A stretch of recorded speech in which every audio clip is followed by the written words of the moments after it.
What's going on, everybody? How are you guys doing tonight? And that music got me hyped up, man. More than I Uh-oh. already was.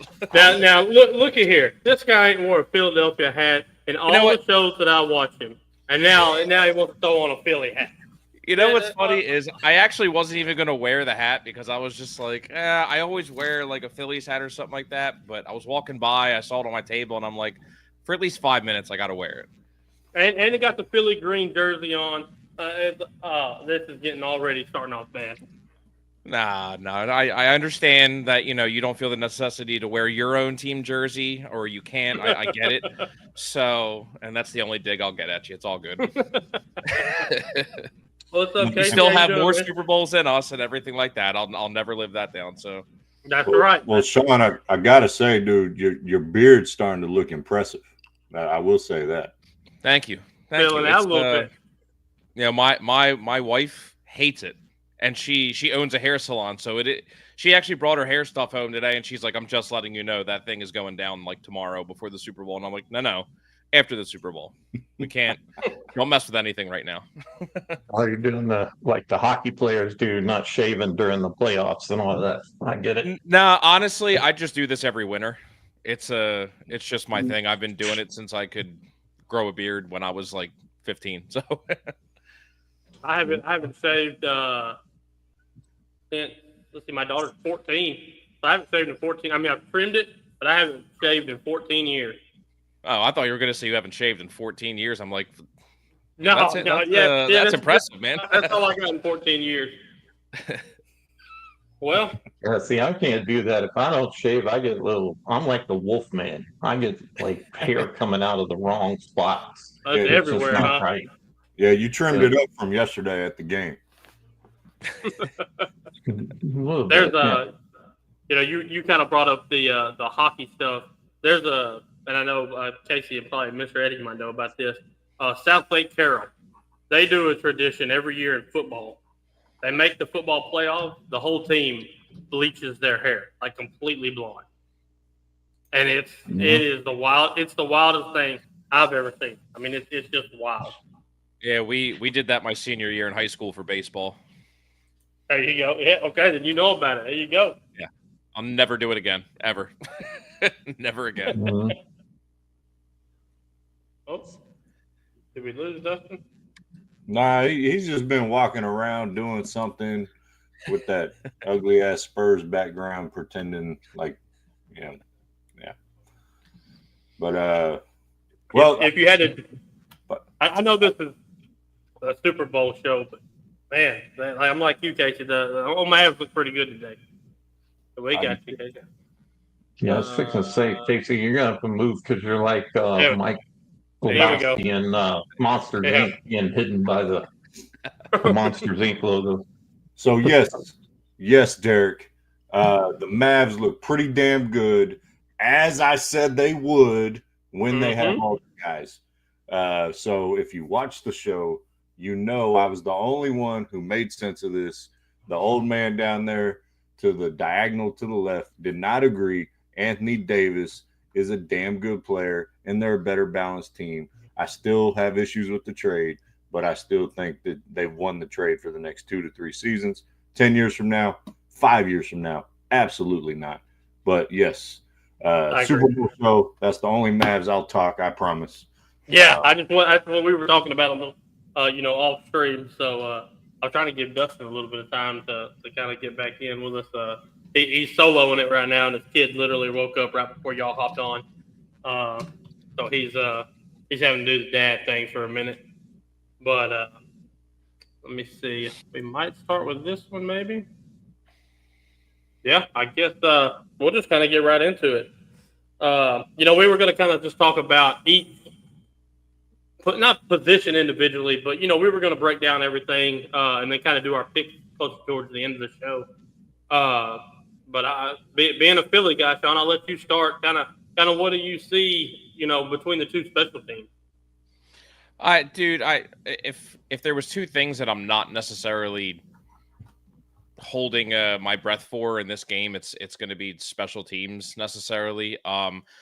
especially for the fact that we have Cooper DeJean, who usually runs the ball back, who's one of our best defensive players. And every time I'm like, please, can we knock that off? Like, last thing I need is especially after Nakobe Dean went down, is to lose one of our other best defensive players. I'm like, I don't want to do that no more. A lot of us don't even want to do it. I mean, I jokingly, said, best punt returner in the game, like for the beginning of the year. And I'm like, but I mean, it's special teams wise, I guess I'd say they're pretty even. I mean, I don't necessarily see anything outstanding on both sides to give one over the other, if that makes any sense. I think, to me, I'm just like you. I think Cooper DeJean doesn't need to be back there because you're looking at one hit, and now you lose two positions. You lose a stud at your secondary against a passing team, and now you lose a returner. If he's going to be back there, just fair catch everything. Just fair catch everything. Don't run. Don't take. If he's your sure-handed guy, like just take the fair catch and move on. Especially for the fact that, like, with the rule of where the ball comes out to and everything like that. I mean, if they see him back there and they know how good he is on defense, why would you even bother kicking it in the end zone at that point? Right. Like, to force him to take it just, that doesn't make sense to me, to keep throwing him out there. But again, it's one of the many decisions of Nick Sirianni, as head coach, that people question a lot of the things that he does to keep throwing, like, to not say something or whatever, that people question him. So yeah, that's one of the biggest things. I'm like, please, for the love of God, do not throw him back out there during a punt return. Casey, Mr. Daddy, what do you guys think? Well, I'm going to preface. I've talked about this on our show. Is I personally just do not like the new kickoff rule. I do not like it. A lot of people do, and the reason I don't like it is, first off, I think it takes away from the game, but I do think it comes into play as far as giving extra yardage now to the receiving team, because they're able to get up further than the 25 than the normal kickoff would have been. Personally, I wish they would go back to the old traditional kicking it from, the 25 or whatever, and then you get a kick return, because those were some of the great football plays of history. It was watching some of these returners. But yeah, I agree definitely with what Sean's saying. Is it's a balancing game of, you want one of your fastest and best players out there to return kicks. But, you do run the risk of them getting hurt. I think it may be a little bit less with the new kickoff rule, but I still think they can get up to full speed in about 10 yards, and everybody's speed. Yeah, absolutely. So, I don't think it changes much as far as that goes. I still saw plenty of people getting hurt on kickoffs this year. But I think with both these teams, as strong as the defenses are, and the fact that both teams have not lit it up, I think we're going to see a lot of punts, and I think that could come into play as far as game or position on the field.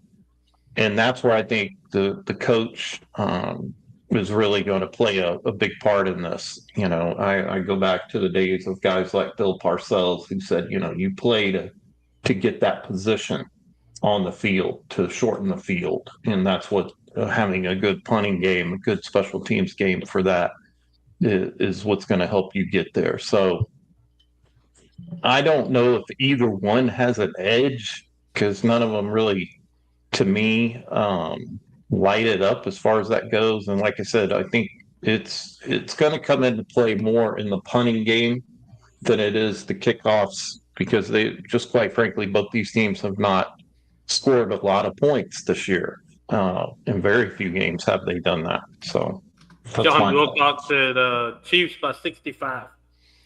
Wow. Yeah, Okay. you can tell by his picture We're what he's Come what on, that's John. about. Come on. All right. All right. Is it my turn? Absolutely. It's my turn. Oh, goody, goody. I want to preface this with I hope both teams lose. I do. I hope they both lose. You're on the side of the meteor that He's everyone's actually hoping for. calling for the apocalypse. Yeah. So special teams. You Cooper, I say send them out there, let them get hurt and be out for the next 5 years, so we don't have to see them twice. And the Chiefs, just Totally unbiased opinion there. yeah, let Patrick Mahomes punt it. I don't care.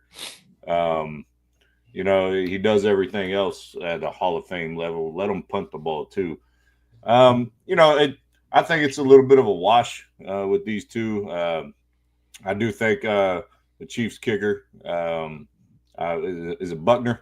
Bucker, yeah. Yeah, I think he has an advantage. I think Elliott's been a little bit uncharacteristically this year inconsistent, and I think that could be a factor in the game. But I mean, obviously, there's no weather or anything in New Orleans. But you know, I really hope every person on each team had some food poison, New Orleans gumbo, or some jambalaya, and they're all sick tomorrow. And they both have to forfeit the game. That's my opinion on the special teams. I think the field goal kickers are going to play a major part in this game. All joking aside, I do think the Elliott and Buckner could be a difference maker as kickers have been in the past in close games. Because as my illustrious bald co-host said, you know, they don't score a ton of points. Might come to punting, field position game. Kickers may come into play. So yeah, so it should be interesting. I don't think really there's necessarily an advantage either way for those Super Bowls. Especially with Elliott too. Like, I mean, it got him missing so many extra points. It got to but was making them from 40, 45 yards. I got to the point where I just started saying, dude, when you score a touchdown, just get 4 or 5 penalties, push him back 5 yards each time, just so because apparently that's his safe zone. He can't make it from 20, 25 yards out, so push him back another 20 yards and he's fine. But I agree, like, that's going to be – I'm waiting for it with the way that Elliott has played this year for the game to somehow come down to him. That just is just one thing that I'm kind of worried about. Oh, so you are worried about the field goal kicker? Just because of what he's done. I mean, if he can't even make an extra point, and I'm just like, yeah. At this point, I'm like, what are we supposed to do? 2-point conversion? Are we going to be McDermott all the time, like he was against KC in the championship game? But you know. Well, it's definitely a concern. You can almost do the tush push from there. From the 2. Yeah. yeah. Stupid football.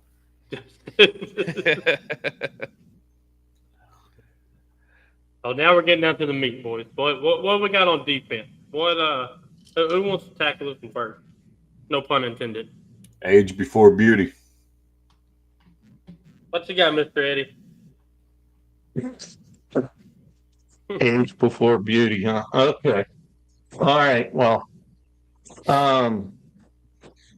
this one, I do think based on the records and based on how these teams have played all year, like I said, there was very few games where the Eagles blew out another team, unless that team had kind of, that was expected, like our Cowboys.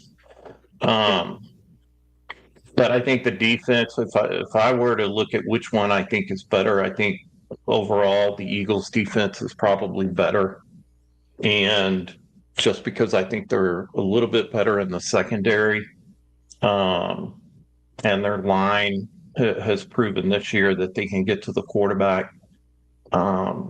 So I just think it's going to be a low scoring game. And to your point about it coming down to a field goal, I think it really is going to fall on the defensive shoulders to maybe make that stop inside the 5 of one of these teams. Unfortunately for the Eagles, they're up against the magician in the quarterback, as we know Mahomes has been.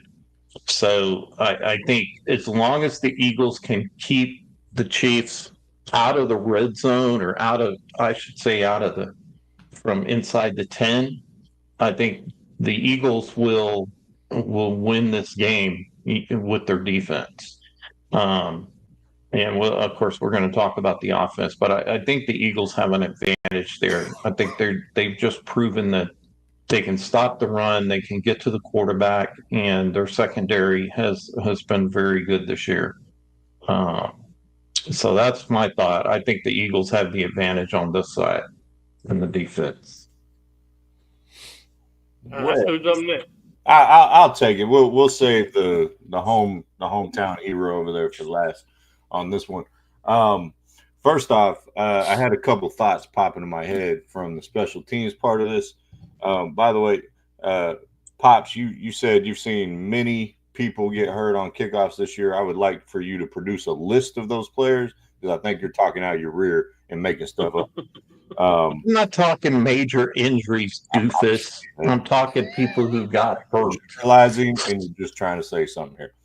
But and also, He's been drinking, folks. Just so y'all know. Kickoff rule and stuff. It was better than what they did, just kick it out of bounds every time. But I think who has the advantage on the defensive part of the ball, I think it is the Eagles. They've been the number one defense all year.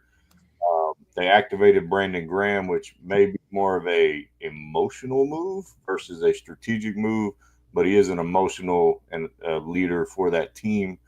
But I think, Kansas City's played great. I love Kalafdis. Probably saying his name wrong for the Chiefs. I love Chris Jones. McDuffie is one of the best corners in the league. But I think top to bottom, all three phases, I think the Eagles have the slight advantage. And I will give credit where credit is due. The old man mentioned Patrick Mahomes. He is the man until you beat the man, and so it's going to be interesting to see how the defense holds up there. So I will pass it on to the next guy. So I think the Chiefs defense on the last three plays against Buffalo was probably the best defense in the entire football playoff. Like those three plays, Allen was getting hit and blitzed, and he had nothing to do the whole game. They weren't doing nothing, but like those last three plays, they played out of their mind. So if that defense shows up, that front seven for Kansas City, I think the secondary is probably the weakest part for Kansas City. I think they struggle there, and I think you saw it in that game against Buffalo. They weren't getting to Allen, and Allen kind of moved the ball up and down the field. But those last three plays, you saw what that front seven could do. On the other side, I'm with you, Case. I think Philly is head and shoulders every level. They're good. Their secondary is unreal. And if you're locking the receiver up for 5, 6, 7 seconds, that front seven is going to get you. Like you're either going to have to tuck and run, or you're going to throw it out of bounds. So I think if the secondary holds up, I think if the linebackers can get to Mahomes and get him rattled, I think Kelce will get frustrated and not getting the ball in the Super Bowl. And I think getting Kelce frustrated is going to help the defense, because if he gets frustrated, I think their offense starts spittering and sputting a little bit. But yeah, I think it's kind of head and shoulders to the defense. I agree. You guys went on into all the specifics of everything. We did have the top defense in the NFL. My thing too is just looking at breaking down the specific passing and defenses. Like the Eagles had the top passing defense in the league, but then you look at the Chiefs, who I think was 18th. But then we have Jalen Hurts, who everybody knows is not necessarily a passing quarterback, so which could really hurt us because when you look at the run defense, the Chiefs were 8, the Eagles were 10 in the league. So really, when it comes to rushing, but of the teams that had the top rushing defenses, was number 1 was the Ravens, and Saquon Barkley ran all over them. I think with defenses, obviously, I think we had the upper hand in there. But that's really what Spagnuolo and Fangio. You're going against 2 top people that really. It was storylines throughout the year on how good defenses were. So I think I agree it's going to be a low-scoring game. I don't think either team necessarily scores over 30 points. The Chiefs haven't done it all year except for, against the Bills last week, 2 weeks ago? Yeah. So, close. Yeah, I agree. I don't see this being a high-scoring game at all. That's my short input for it. 30 is the most that they've scored. This is a different, and you almost want to say that the Chiefs' defense has been playing really good because they're not outscoring their opponents by that much, but they're still winning. They're shutting everyone down. They're shutting everyone down. It almost reminds me of the Bill Belichick Patriots. Like there will be times where the Patriots would give up 450, 500 yards of offense, and it'd be 31 to 17 or 31 to 14, something like that. It's like they shut them down in between the 20, and that's just kind of what they reminded me of a little bit. And one thing you keep hearing too from everybody is just it's almost like this game is going to come down to turnovers. Yeah, it's just I've heard that so many times that's going to be one of the biggest things is turnovers in the game, is that's what might decide it. Because they were comparing that to the last time that they faced off 2-3 years ago, whatever, where Jalen Hurts with that fumble. And I'm not saying that decided the game, but I think that's where the Eagles have a huge advantage this year. It's because in the past, or in that last game that you're referring to, the Hurts didn't have a runner like Barkley to depend on. And so he had to carry the load. And so I think that's where they have an extra advantage in that when it comes to that turnover, because in the past, and I'm not a Philly fan, but I know Philly fans are, kind of worry about what is Hurts. When's he going to throw that interception? When's he going to do that turnover? Hopefully it's not in a critical situation. But this year, it's not so much a problem, if a problem at all, because now you've got a running game that pretty much is their signature this year on offense, is running the football. And it's like, obviously I know where you guys are at, but if you heard the sports talk around here, it is like Hurts has never done a good thing ever since he got here. That is literally one of the main things that it sounds like you hear on the radio. And the only time I think I ever actually got angry with him was the Green Bay game, which he ended up getting hurt in. But stayed in, but he kept taking hits. He took the safety and everything like that instead of not getting rid of the ball, which he was known for. It was like a thing where he would try and make a play, hold on to the ball for too long and try and force a play or something like that. And he took multiple sacks in that game. So I feel like that's where it's I hope with KC's defense to get through the line. Because, you still have, I don't know how 100% Jurgens is going to be. Dickerson, Lane Johnson's going to be all right. It's fine. Lane Johnson hasn't let anyone get through him that has led to a sack or anything in a few seasons. And I know that's the offensive line that we're talking about here, so I apologize. I skipped ahead. So I got a question, Rick. Just kind of outside looking in. But in your opinion, whose team is Philly? Are they Hurts' team or are they Barkley's team? Hurts. I'm gonna say Hurts. Yeah, it's Hurts. Because, it was just like you were saying. Barkley like it's funny you say that. It's Hurts' team, but Barkley changed absolutely everything about this team. That's what I was curious. It really about. did. It's that's the best way I can describe it. Yeah. I mean, what is the and baby's opinion of if it's Hurts or Barkley's opinion? Or he says nothing. Cowboys by 30. Yes, he said Cowboys by 30. Look, he said Cowboys by 30, right? Cowboys by 30, yes or no? No. Okay. No reaction. We get no reaction. That was a slight head turn of a no. I'm just gonna say. What's your take on the defense?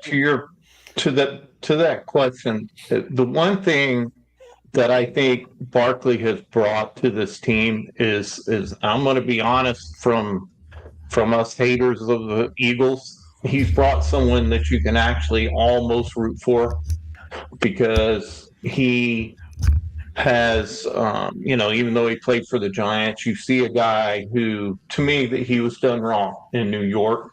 Yeah. And, and Dallas was stupid not to take him, obviously.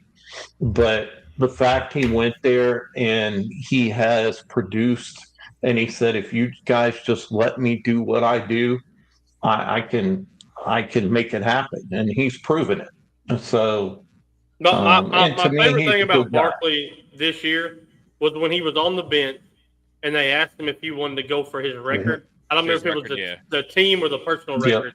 And he said no. It was his game, his highest game. He said, no, I'm good. Like, let them do it. That right there let me know that he was different. Like, he wasn't, the arrogant, the selfish, me first type of player. And I thought that was awesome. And I think it showed on the team, like, he's for everybody. I don't remember who's the backup running back for you guys.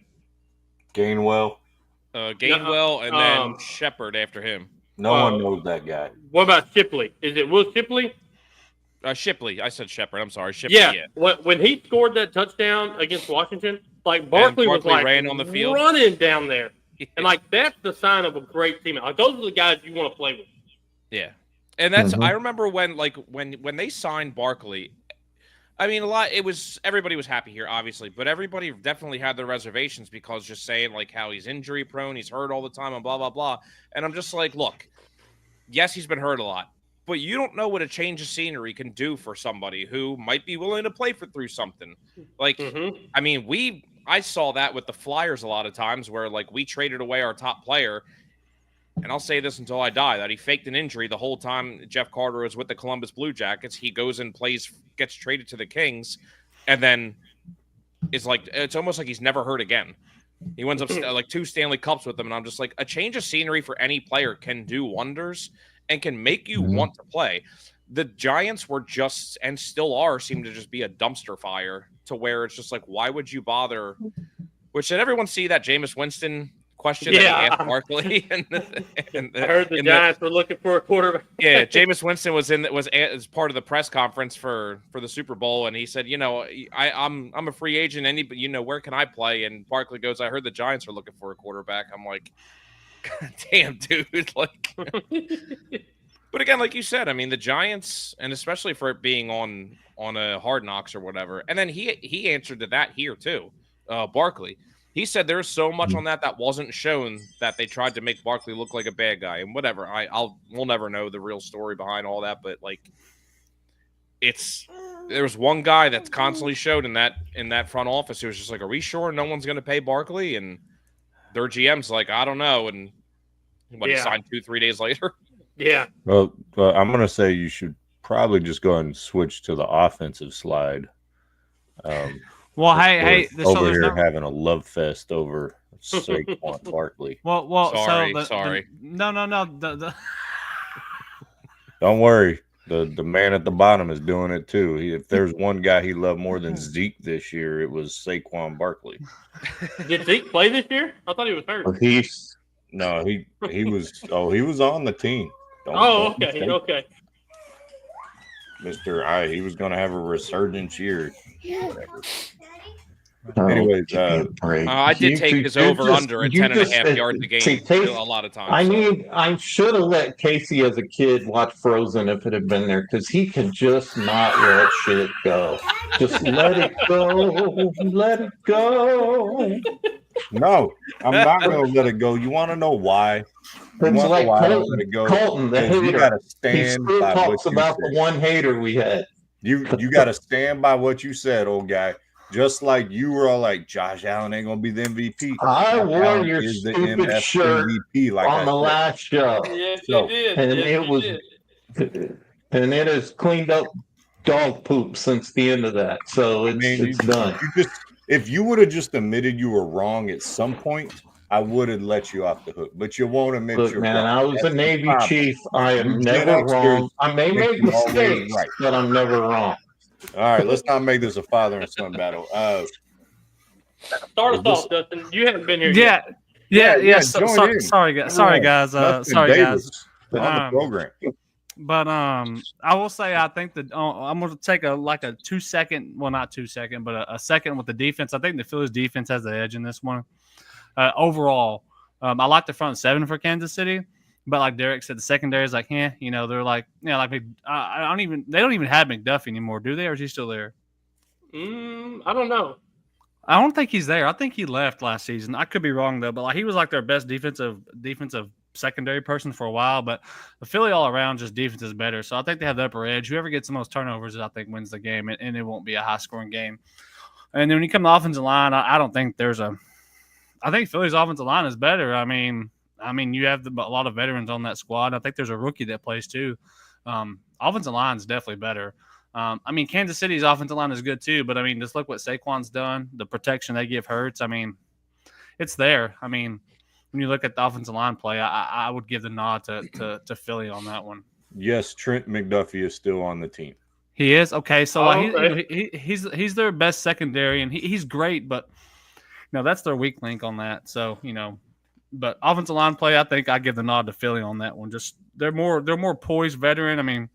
Barkley doesn't have the season they have if they don't have that offensive line. Because look, if you, like y'all were talking about when he was in the Giants and kind of like how he was hurt.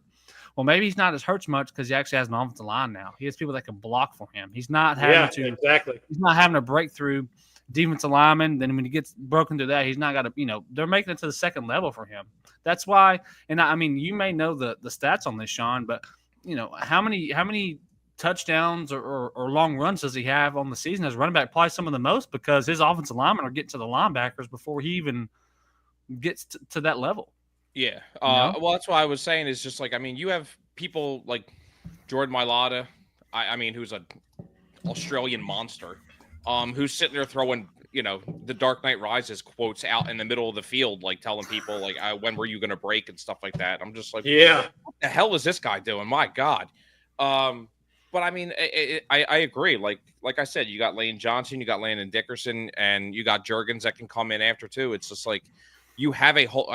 I obviously I'm going to say the Philly, but I genuinely think that the O-line we beat Kansas City. Over.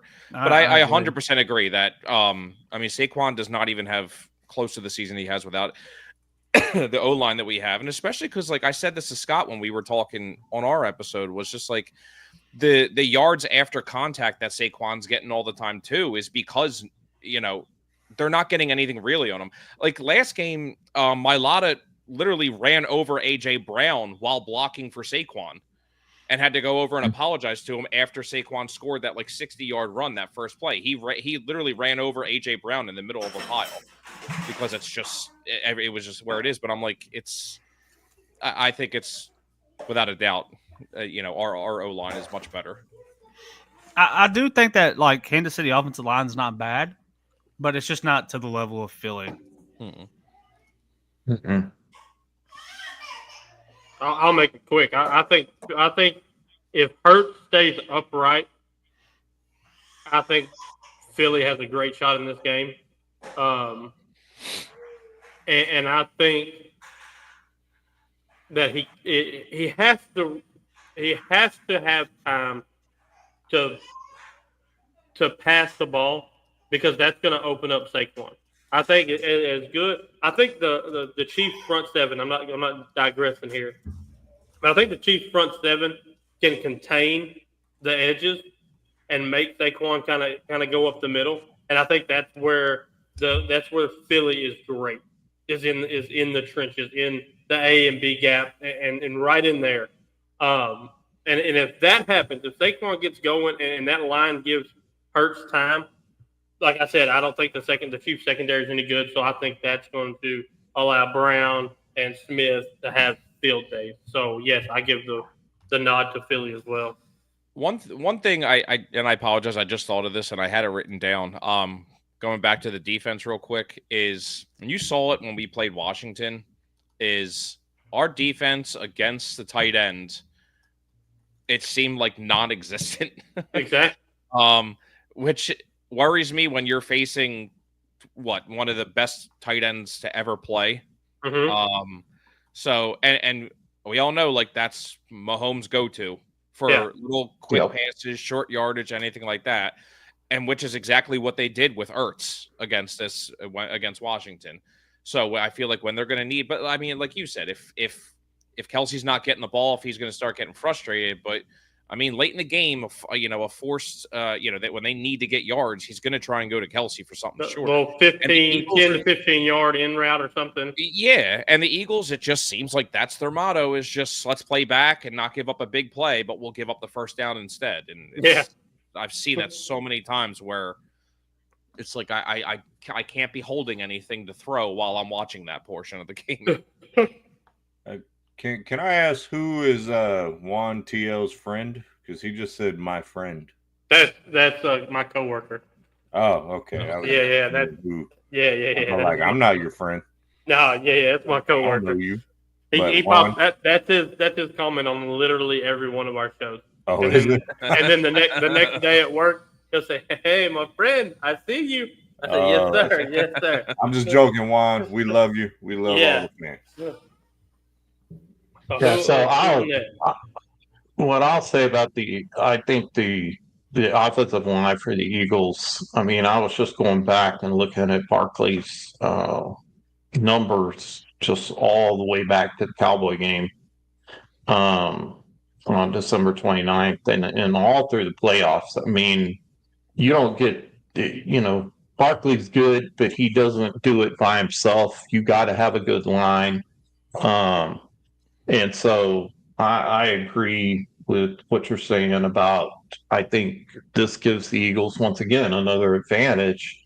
And this is where I was saying is just like the Eagles need to keep the Chiefs out of the red zone and more particular from the 10-yard line to the goal line. The Eagles have to do, the Chiefs defense is going to have to do the same, because I just think that Eagles offense, and obviously the tush push, they're the best at it. And I think this is, once again, gives the Eagles another advantage. If they get, a 4th and 1, a 4th and 2, they're going to go for it. There's not going to be a question. They're going to go for it because they get it 98% of the time. So there we go. I really do think that the Eagles had the advantage. What the hell does that mean? Exciting Whites is the Reed Blankenship and Cooper DeJean nickname group. Exciting Whites. Oh, okay. Racist. No, I'm just kidding. JK, you can't say racist about Philly. I mean, come on. I mean, you're right. You're just rude and unprofessional all the time. The O-line, man, I would say the advantage goes to Philly. I love Malata or Malilata. I'm probably saying it wrong. Probably need to have a few more drinks before I say his name right. Cam Jurgens' health, hopefully. Did you say he was back, Sean? I'm not. They said he's going to be all right. And like you said, Brandon Graham's coming back too. Yeah, so. Or that was defense too. I'm sorry. Yeah, that was defense.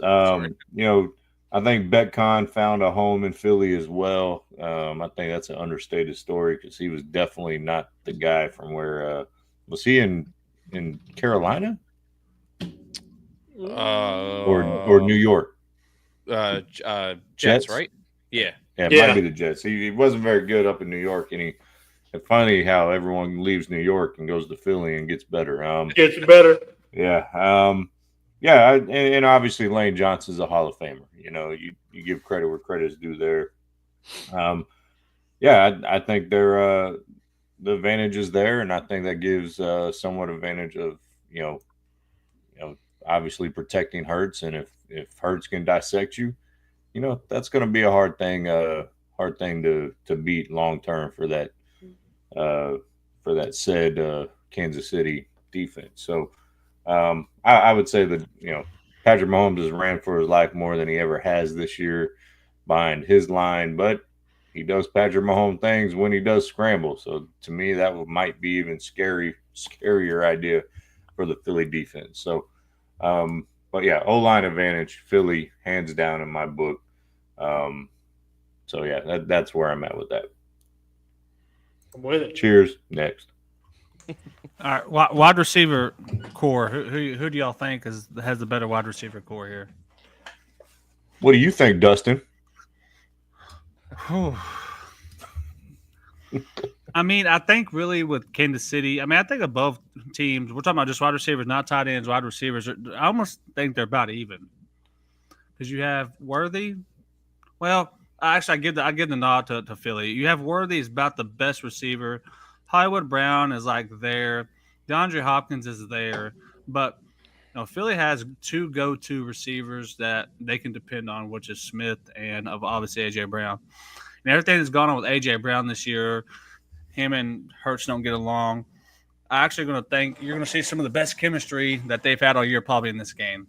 I think, obviously Dallas Goedert's great, but again, that's a tight end. But I mean, he's a great target for him.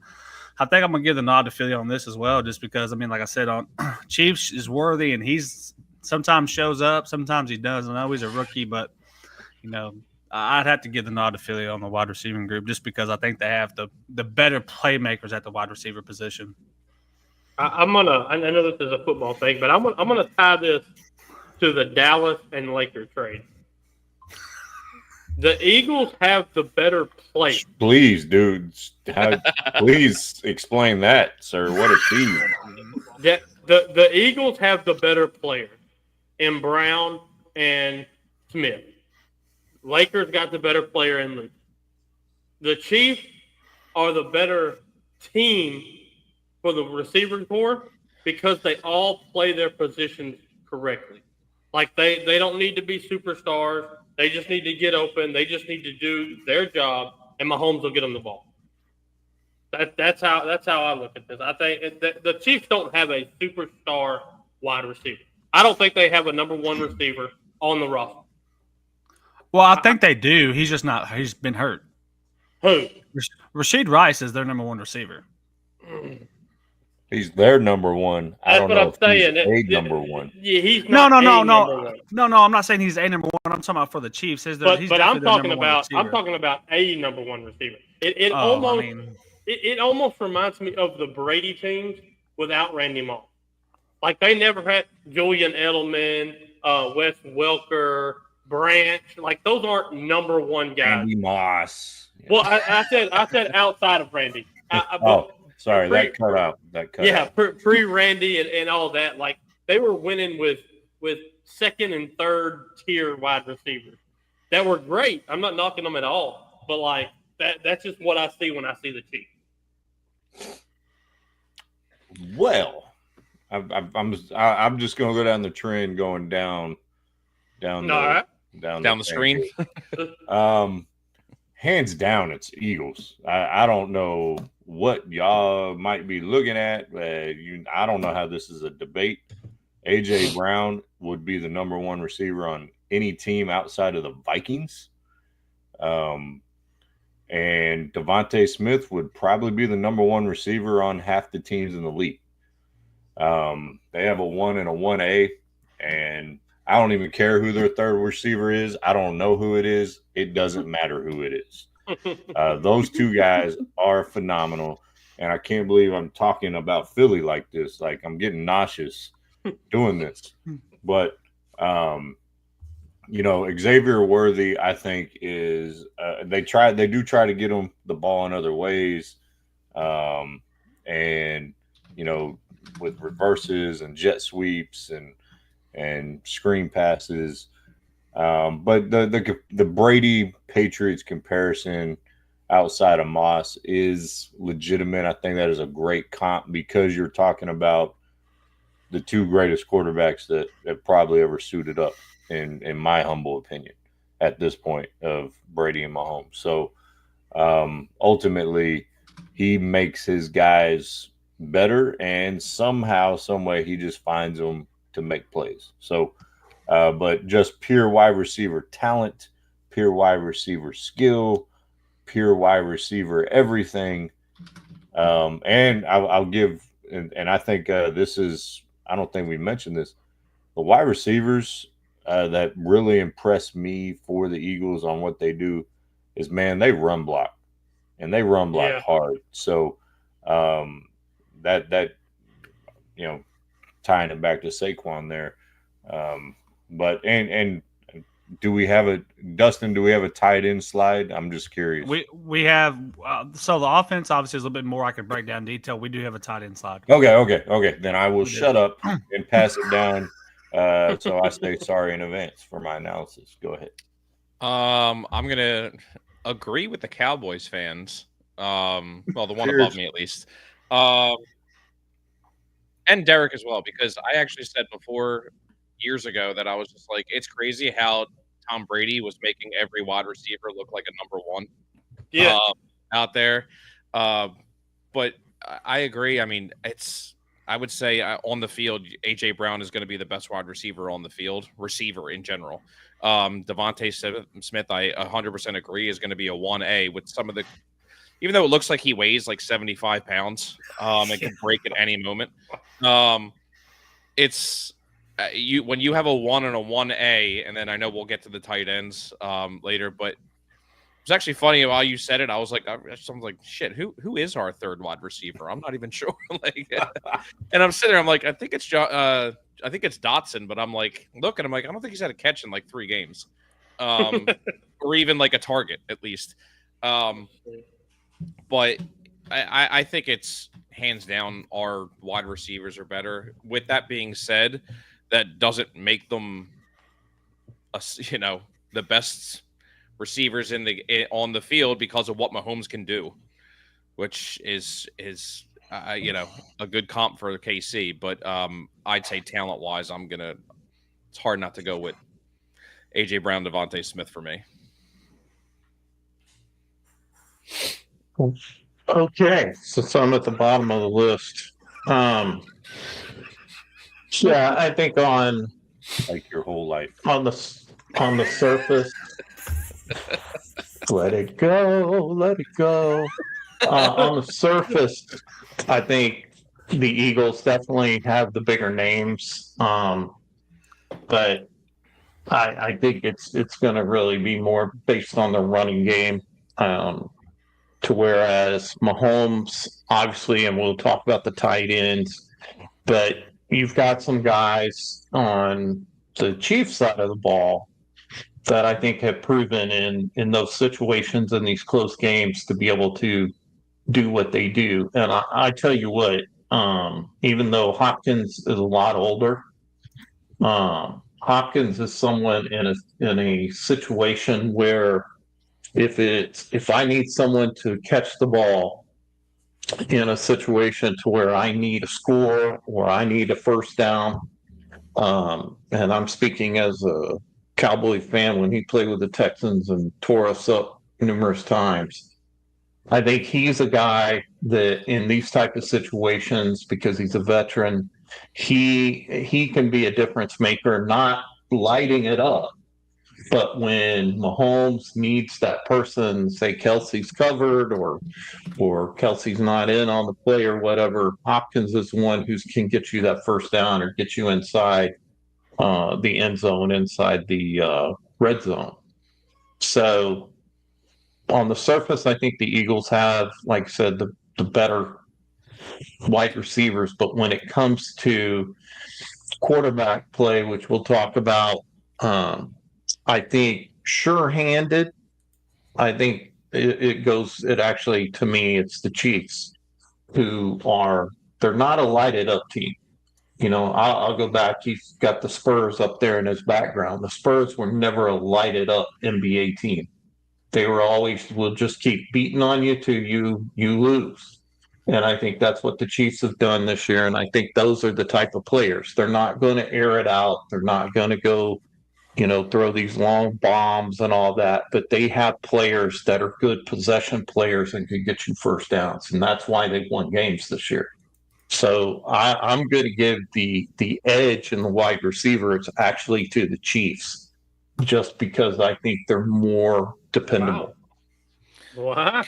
Can I ask a question real quick on our slides? Is there a coaching slide? There is. Okay, so that it's broken. It's broken down. I got you. I got you. Because I was going to tie that into my wide receivers and play calling and all that fun stuff. But all right, what are you drinking down there? Got him a glass of Ensure. Well, he's drinking out of a stainless steel, so I know it ain't water or prune juice. Uh-oh. Are you asking me what I'm drinking? Yeah, because your take of the Chiefs. You kidding me? They're gonna. I think you just take opposite sides. We're picking so far, but whatever. I see your love fest with Philly. It's okay. We'll let you start this one, Mr. Eddie. Yeah, we'll go from the bottom up now. We'll go bottom up this one. All right, yeah. Bottom up. Always at the bottom. This is going to be the quickest one ever. Yeah. This is pretty much. Is there a question of who has the advantage here? You've got one of the best tight ends to ever play football. So I can't remember his name. I just know he's Taylor Swift's boyfriend. But I do think this quite possibly could be his last game. We'll see what happens after this, that he may retire. If they obviously, I think that's based on whether they win or not. But I was just watching some replays on how Kelsey gets open, and one of the things that helps the Mahomes magic is it's almost like they're playing in a sandlot football. If you watch him and Kelsey, they just are on the same wavelength. When Mahomes gets in trouble, Kelsey breaks off his route and gets to the open spot, and Mahomes looks for him. He's a huge target, obviously. So, to me, I just don't think there's any doubt that this particular part of the game goes to Kelsey and the Chiefs on this side. And this is where one of the things I was also looking at in the replays of this is that kind of like what you were talking about before, Sean, is the corners kind of keeping their eye on the receivers. And Kelsey, what's crazy to me is he's one of the best players in the league, but he is wide open lot. And not even close. It's insane. Which is yeah, and that's where the Eagles, hopefully they've practiced for that, because that could be what takes them down, quite frankly. Yeah. I like I said, this is the easiest. I'll leave it for the end. But no, this is one of the easiest ones ever. I mean, it's Travis Kelce without a doubt, or as my wife says, did we have Taylor a Swift's boyfriend pick against a Phillies guy? Oh, yeah. See, I'm one of the few realists in the whole entire Delaware County. If you want a Philly, New Jersey, all of it. I'm the one who actually picked the Phillies to lose against the Mets. The World Series scares me. Yeah, Scott ripped into me, and I'm like, all right, we'll see. Anyway, So that's why he's actually not here. He couldn't handle me. Yeah, he can't face the Dallas guys. I don't know. So I say, he's like, I love Texas. I'm like, you can't even love them virtually from New Jersey. That's nice. Yeah, it's without question Travis Kelce, and like you said, Eddie, it's unbelievable how it's.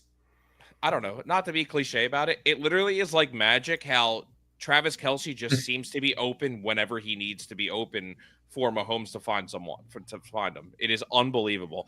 With that being said, Goddard has been ridiculous these playoffs. He's been on a whole other level since he came back from injury. I'm glad they played him that week 18 when he came back from injury to kind of get, some game experience, back in a meaningless game pretty much. But Goddard has been very, very, very good, better than he has been. And of course, I think he's a free agent, so that's probably why. But no, it's hands down Travis Kelce all day. I might have a question. I'm just saying, he is younger, he is faster, he is on a hot streak, and all right, that's all I got. It's Travis Kelce.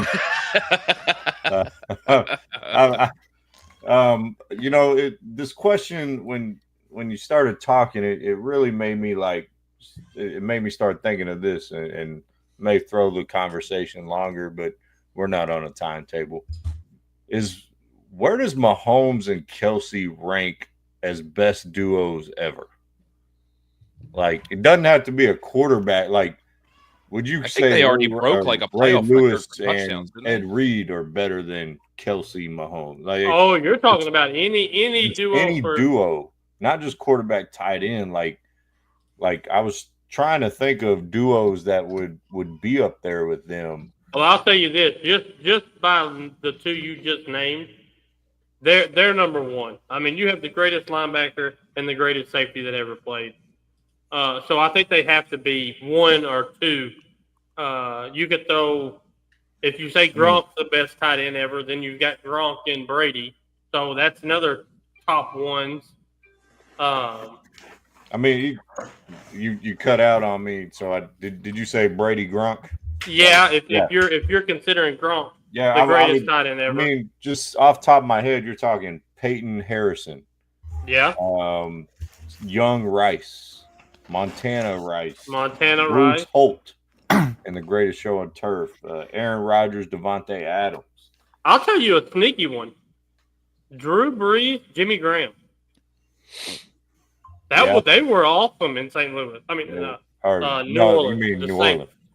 Yeah, New Orleans. I mean, you could tell by when Graham went to Seattle, he disappeared. He disappeared when he went to Seattle. Yeah, he did.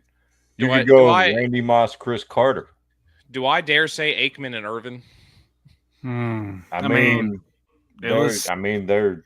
Hold on. Do we have a Philly guy say a Cowboys duo? I am not biased. I'm telling you, I am not that type of fan. I've got. I'm the one they leave off the news. I've got one. Here's one.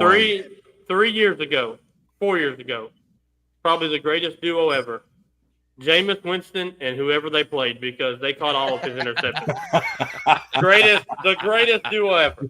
Hey man, get off my boy Jameis Winston. Y'all see him during the Super Bowl? Hey, here's one you might not throw out there that you would think, and the Gen Xer down at the bottom should get this, is Lawrence Taylor, Harry Carson on the defensive side. You got that's a tough. Yeah, if you go back though to the original, who's the best tight end quarterback duo? I don't think there's. It has to be right now until we measure the end of this. If they win their third Super Bowl, then this may be a different discussion. But the fact that Brady and Gronk did it with two different teams, and they dominated obviously with the Patriots for so many years, and Gronk had basically retired. If you guys remember the funny commercial with Gronk that is saying, "Did he fake retire or something?" Where's my football parents? Yeah. I'm going back. you know. And so I just, as much as I can't stand the fact that the Patriots have dominated for so long, but you can't deny that the fact that those two were just inseparable. I mean, if you sit there and think about who else played with Brady on the offense that you can remember, there's not that many players.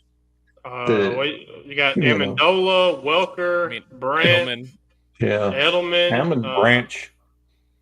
Yeah. And those. Randy Moss. I was gonna say, would you put Randy and Tom together, even though they were there for a short time? Yep. I was trying to think of the other guy that Peyton played with too. Demarius Thomas, Reggie Wayne. Reggie Wayne, yeah. That's what Austin Collie, Dallas Clark, they're tied in. Dallas Clark was a really good one with Manning for a long time. Hey, Romo and Witten. I was about to say Romo and Witten. I mean, where are we at on that one? That's a great question, Casey. I like that. All right, I'm gonna throw one out there.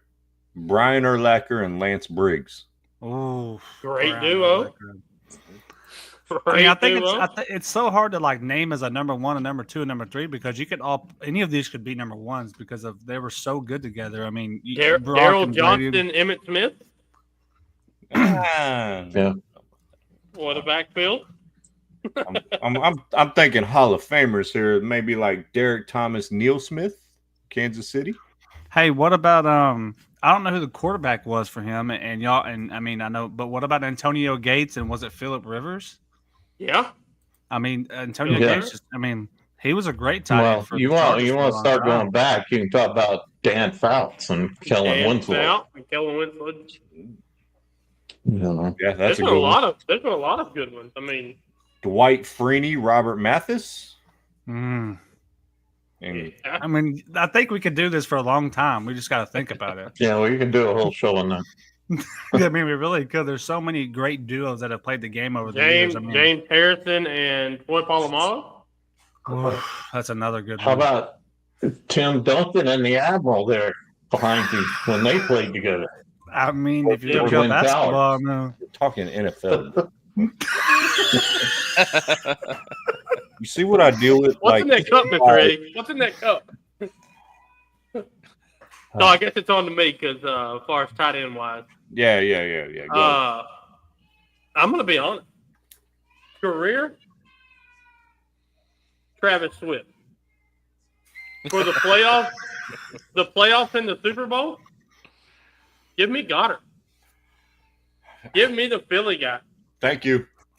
He has played unbelievable this postseason. He's got more catches, more yards. I think on less targets, if it's what I've seen. I mean, he has played great, and I'm probably going to spoil it right here. He's the X factor in the Super Bowl. He's the X factor. They're going to be worried about Brown and Smith and Barkley. He's the X factor of the Super Bowl. Wow, I like it.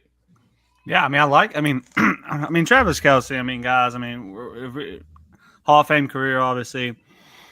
He tends to be open all the time, but Goddard has the potential to have a career like Kelce. Oh, I pressed the wrong button here. I didn't mean to press a button.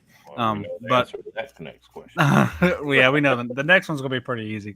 But I mean, Goddard's had an insane playoff run this year. He just tends to always be open at times too for Hurts. And not only that, we got to talk about what they do in the blocking game as well. They're almost a half offensive lineman, half receiver. I mean, that's what a tight end is, and they're both great blockers. And you add a younger tight end to the mix, and Goddard's a great blocker. But when it comes down to this game, I mean, if we're just talking about pure tight ends and what they're going to do, I think Travis Kelce is going to be the better one because he is he's always open, and him and Mahomes' chemistry is. It seems like Travis will run a route and then he runs his own route to get open for Mahomes. And I'm not saying Goddard doesn't do that, but it just seems like they're always in sync. And I'm just going to have to give a nod to Travis Kelce. But if Goddard continues his career, I mean, he may not have the Super Bowls, but he can have a great as career as Travis Kelce does if he stays healthy and continues playing with a quarterback like Hurts or whatever he decides to do in the future. But he's great too. But I will agree with Derek is Goddard's going to be the sleeper person for Philly in this offense in tomorrow's game. Johnny Unitas, Raymond Berry. I'm just going to throw one more out there. Obviously, I put this up. I mean, I'll start it off. We'll go top down again. Really, hey, let's do it this way. On 3, say who it is. 1, 2, 3. Barkley. Saquon Barkley. Hold on. He hasn't said his name right yet. What's his name, Pops? Barkley. No. What's his first name?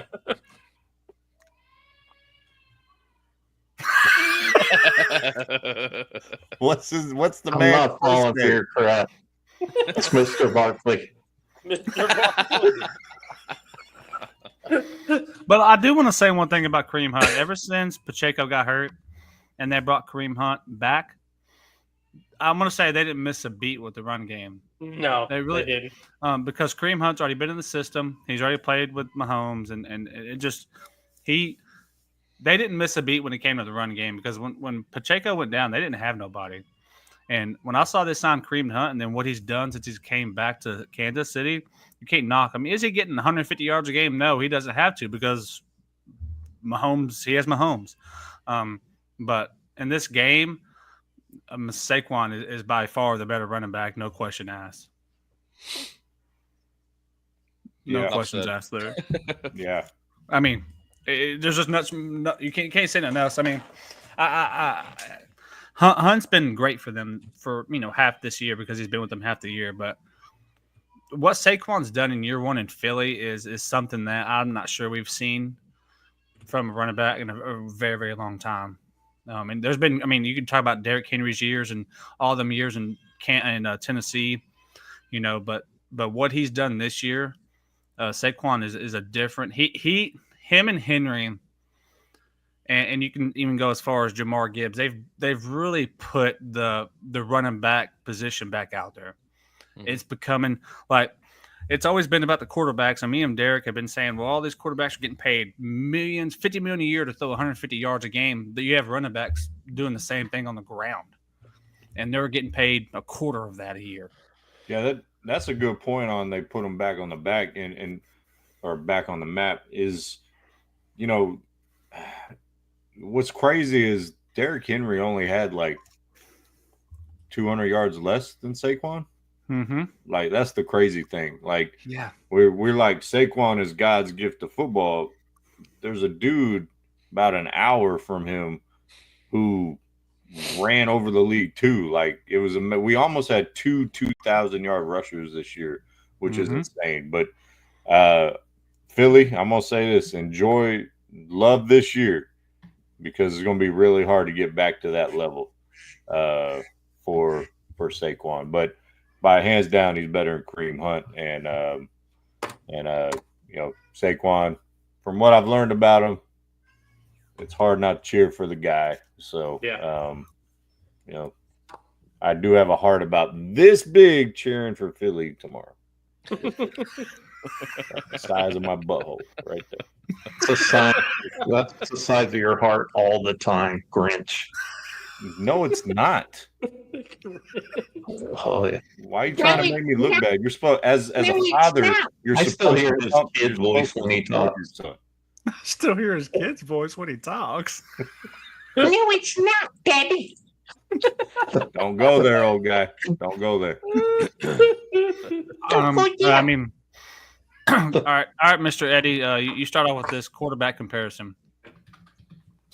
Yes. To me, this comes down to the fact that you have one guy who's the magic man, and he's proven it all year. I think Hurts it's just not going to be as much a factor. The only time Hurts is going to be a factor is if Hurts screws it up and fumbles the football or throws an interception at the most inopportune time. I think, but when you talk about the two playing each other, I think Mahomes just when you watch him play, and I'm not saying he's Brett Favre-ish or anything like that, but the guy loves to play the game. He plays hurt. He pushes through whatever he's dealing with, and when the plays break down, he finds a way to make it happen. And I think he just has a sense of keeping his eyes down the field. I think this is where Hurts has proved sometimes being inconsistent. If he's getting constantly pressured, which I think he will some, if they fall behind early, I just think Mahomes has the.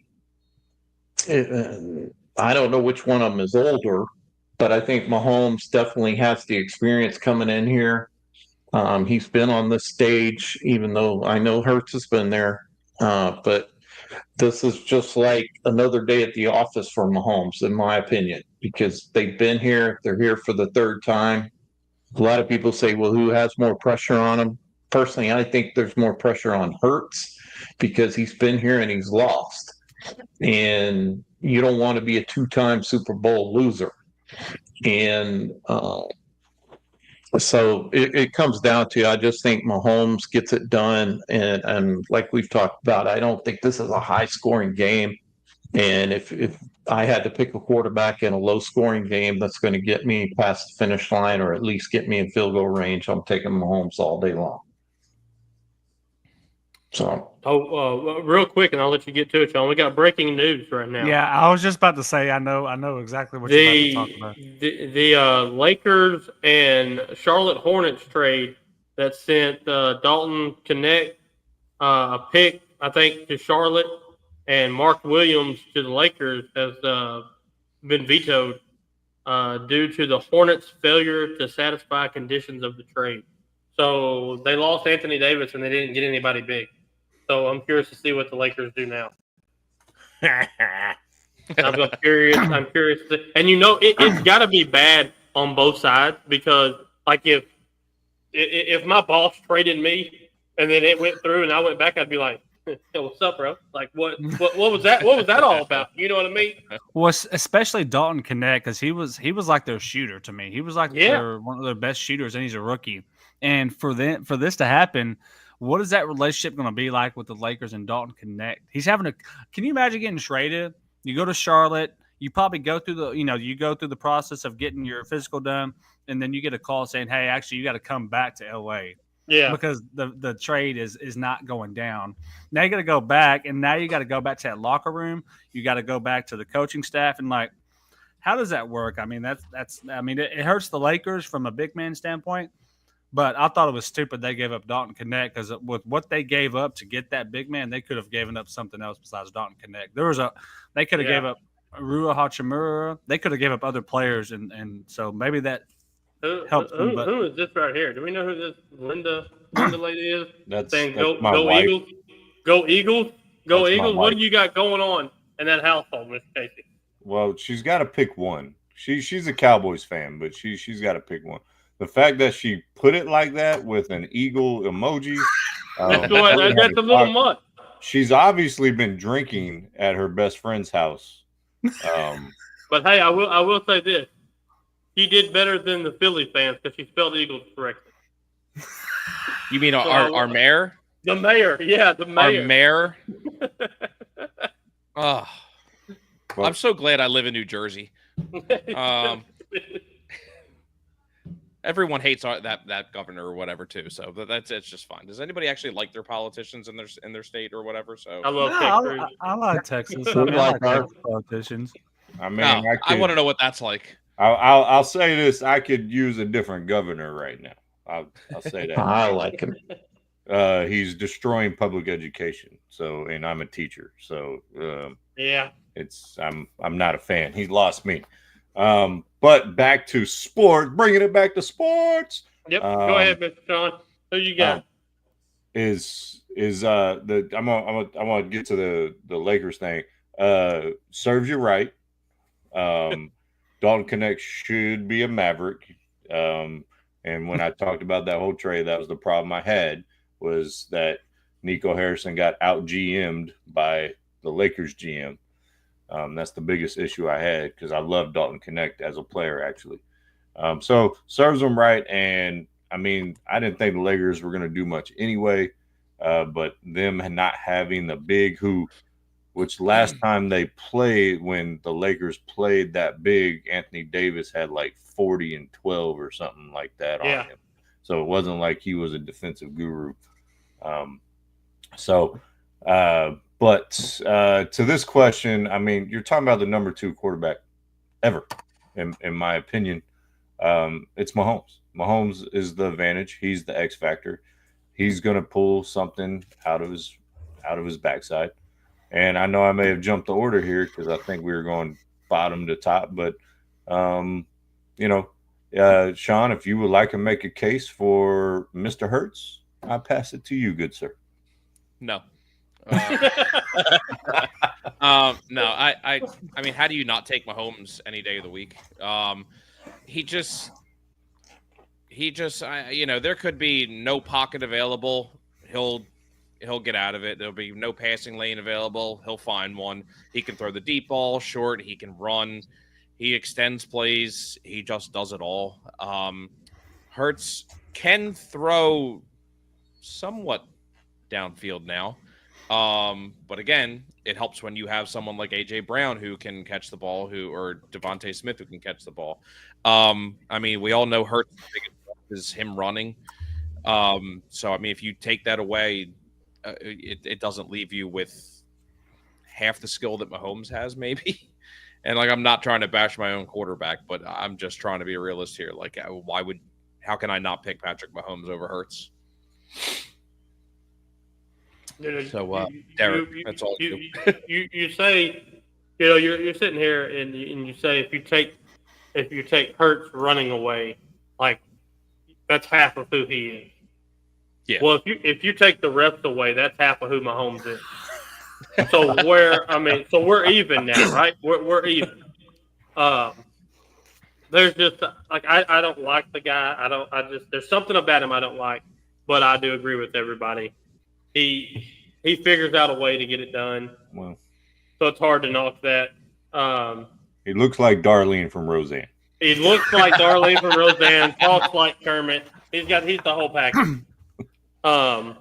His brother is just awful. His wife don't is even talk about his brother, please God, don't. Hey, was it? I think it was you, Dustin, that sent me that. I don't know anything about his brother. No.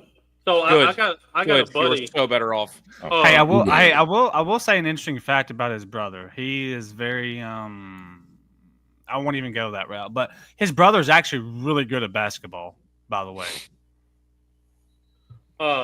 He started at White House. That's all I'll say. Now I can understand probably why he liked to be in the locker room with a bunch of guys, and I'll leave it at that. I got a little inside information on Mahomes, just so everybody can understand it. I've got a buddy who was working the other day, and he travels stores to stores and does some kind of sales. I forgot exactly what it was. But he was talking about the Super Bowl and told somebody that he was from East Texas and all this and that. And the person that he was talking to played ball. His son played ball with Patrick Mahomes back in high school. And he said, man, I'm being honest. He said, I hate how every East Texas person is rooting for the Chiefs just because of Mahomes. And the person told my buddy, man, you have no idea how many people cannot stand this family. He said there are so many people in the East Texas area that absolutely hate the Mahomes. And I was like, his brother's goofy looking. Yes, he is. Oh, dude, he's a TikTok. You don't even star. You go watch his TikToks. You'll find he's a TikTok star. Matter of fact, I think he's going to be on our next show. Next network show. I think I'm gonna be sick that show. Yeah, he was arrested. Yeah, he's got a lot going on. But it's on to you now, Dustin. You gotta pick Mahomes until somebody beats him, or until the right refs show up. So I'm gonna go back to. I'm going to kind of go back to last year when Patrick Mahomes didn't have a receiver, rightfully so. Everybody said he wasn't going to do nothing, and he found a way to win another Super Bowl. Okay, I mean he had Travis Kelce, right? I mean that's Travis Kelce. No matter how bad of a year you say it's had, it's still Travis Kelce is his number one go-to and will be as long as he's there. And last year I didn't think they had a chance because nobody could catch the ball. They had the most drops in the NFL. It just wasn't happening. They found a way to win another Super Bowl. And then this year, they lose Rashid Rice. They bring in DeAndre Hopkins. They get a rookie and Worthy that's had an okay rookie year. I mean, he had flashes, and then they found themselves back in the Super Bowl again. How do you bet against someone that's going for a three-peat? You're talking about just quarterbacks. He's magical. I'll never forget when I saw him do the back-behind pass on a screenplay. I don't know if I've ever seen anybody do something like that. I mean, it's just magical. He makes magical plays. He's not the most athletic quarterback. I mean, he's athletic, but I mean, you look at him; he looks like he eats a bunch of Twinkies for breakfast every day. I mean, just call it how it is. He's not the most athletic quarterback. We got to give it to him, but he's a magical. I mean, comparison. When I look at him, I almost see like a Luka, a bigger guy, but can give you 30 every night. Patrick Mahomes finds a way to win games. I mean, it's just he's magical. Jalen Hurts is great. It's just you. There's no question it's Patrick Mahomes. I mean, what he's done and over what he's did last year and then what he's done this year. And I mean, could you imagine if he actually had a receiving like a AJ Brown, someone he could? I mean, imagine if you switched the wide receiving group on this team. Just imagine what Mahomes had by far. This has been his worst year as a quarterback, and he still found his way back to the. If you switch, that's a perfect point. If you switch the receiving course. Philly is not playing in the Super Bowl tomorrow. They would no. Even as good as Barkley's been this year, there's no way. So that's just he's magical. I mean, he sounds like he smokes a pack of cigarettes a day, but he is who he is, and I mean, I hate when you think of Patrick Mahomes. I mean. Casey said you can say he's the number 2 best quarterback right now ever to play the game. I know that's really hard to put him there because of look at all the greats, but it's hard to not say that. It's really hard not to put him at number 2. In some ways, if he wins a three-peat, it's like, is he there with Brady yet? No, of course he's not because he's only had it'll be his 4th one. Brady still has 7. I mean, but the question you ask is Patrick Mahomes going to play till he's 45? I highly doubt it. But he's only 29. He is only 29. He has a long ways to go. I mean, 29, and he's been a 7. He's been to 7 straight conference championships. He's been to how many Super Bowls now? I think this will be his 5th. Because didn't he lose a Super Bowl? Am I right? Did he lose a Super Bowl? Or didn't he? Yeah. He lost to Brady, didn't he? With the they lost to Brady, but I think they lost to Brady. But didn't they lose one year in the conference championship game? They didn't make it to the Super Bowl. Yeah, to the Bengals. Then Burrow. That's right. I'll tell you, the reason that he can't be number 1, the best quarterback ever, when him and Brady met in the Super Bowl, he lost 30. He lost 30 to 9. Oh, he's got to win 8. You know what I mean? Like that. That's how I look at that situation. I agree. It brings up an interesting question, which you're just kind of talking about, is if Kelce does retire, how does it affect Mahomes? Well, and I'll that team? I'll tell you something, though. Noah Gray is good for them as their backup tight end. I think he would take over that role, but losing Kelce is, I mean, it's going to be what it's going to be. There's not going to be another Kelce on that team. Interesting scenario. Does that tight end from Penn State fall to Kansas City in the draft? If he found trading up for him. Well, yeah, I mean that's possible, but I haven't looked at any mock drafts, but that is a man-child. Could you imagine if? But look at that. I mean, they landed Xavier Worthy, one of the fastest guys to ever run the 40. Again, he reminds me of Devonta Smith. Very small, very small, not very big. They don't, they run a lot of sweeps with them. not sweeps, but reverses and things like that. Because of his speed, they want to get him out in the open. I mean, that's what they want to do with him because of how fast and quick he is. But if they were to land that receiver or that tight end from Penn State, that would just be It'd be insane. That would be like a Christmas present for them. I mean, it would just. I think a lot of things depend on whether Mahomes is actually going to get a chance to catch Brady. Is because if Kelsey retires, and then if Andy Reid, if he wins this third one, does he finally hang it up? So there's a lot of different factors. You guys don't think so? I don't think Andy we're Reid going to talk about coaches in a minute. But. Yeah, actually, I mean, hey, we could go ahead and I think we have the coaches here. I mean, see, real quick. I mean, here's my thing: is Dallas Goedert's a free agent after this year? I know he's 30, but if he has a good game, hot take. What's to stop them going over to the Chiefs going after him? I'll say this is you mentioned greatest all time and how you put him there, and I mentioned this stat on our show I think 2 weeks ago. Is like since 2000, there's been like 134 comeback drives or whatnot.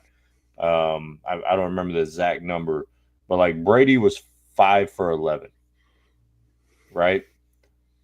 Drew Brees was 3 for 6, and I think these were playoffs. Patrick Mahomes is 7 for 7 in last second drives in the playoffs, or the drive to tie or lead the game, the last drive of the game. So, not to bring it up. 7 for 7, guys. Not to bring it up, but I'm going to throw this out there. I said it on our show 2 Sundays ago. The last play of the Bills and Chiefs game for the Bills. Did y'all see what happened when Allen threw the ball? It hit the receiver in the hands, and the ref threw a flag. He threw a flag and picked it up. And then picked it up. Like, you don't just throw a flag to throw a flag. Yeah, he thought he caught the ball.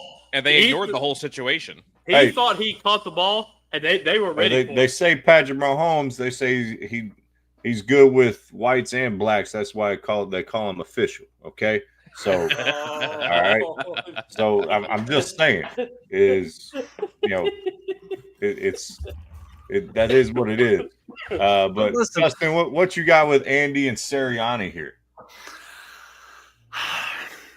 I mean, there's no question. On 3, we all need to say a name here, okay?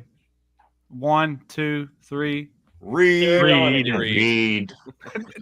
Derek, there's no way you think it's Andy. It's Andy without question. Now, granted, I do give Nick Sirianni credit from what happened last year. They go to the playoffs.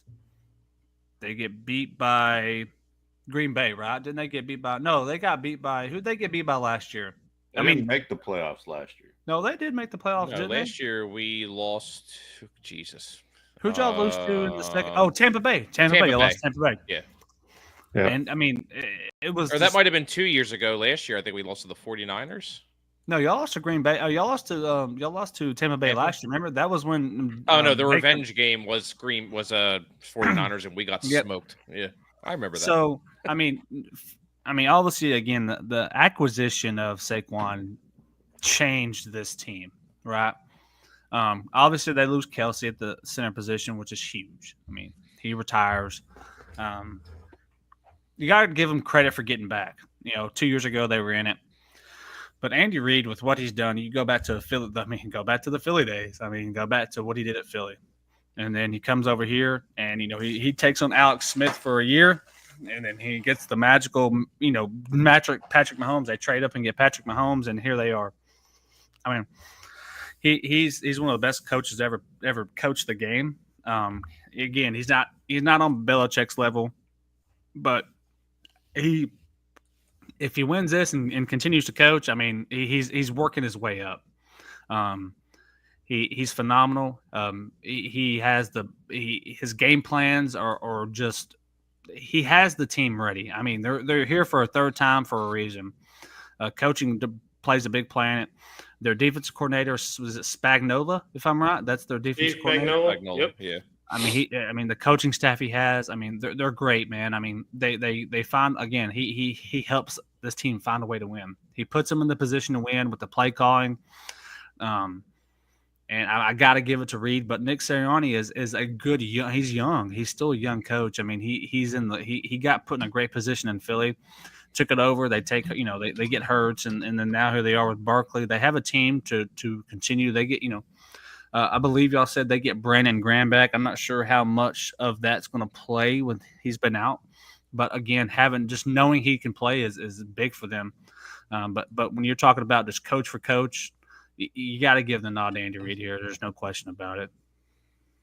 I think if Reid wins this one, he's top 3 coach all time. I think he's that good of a coach.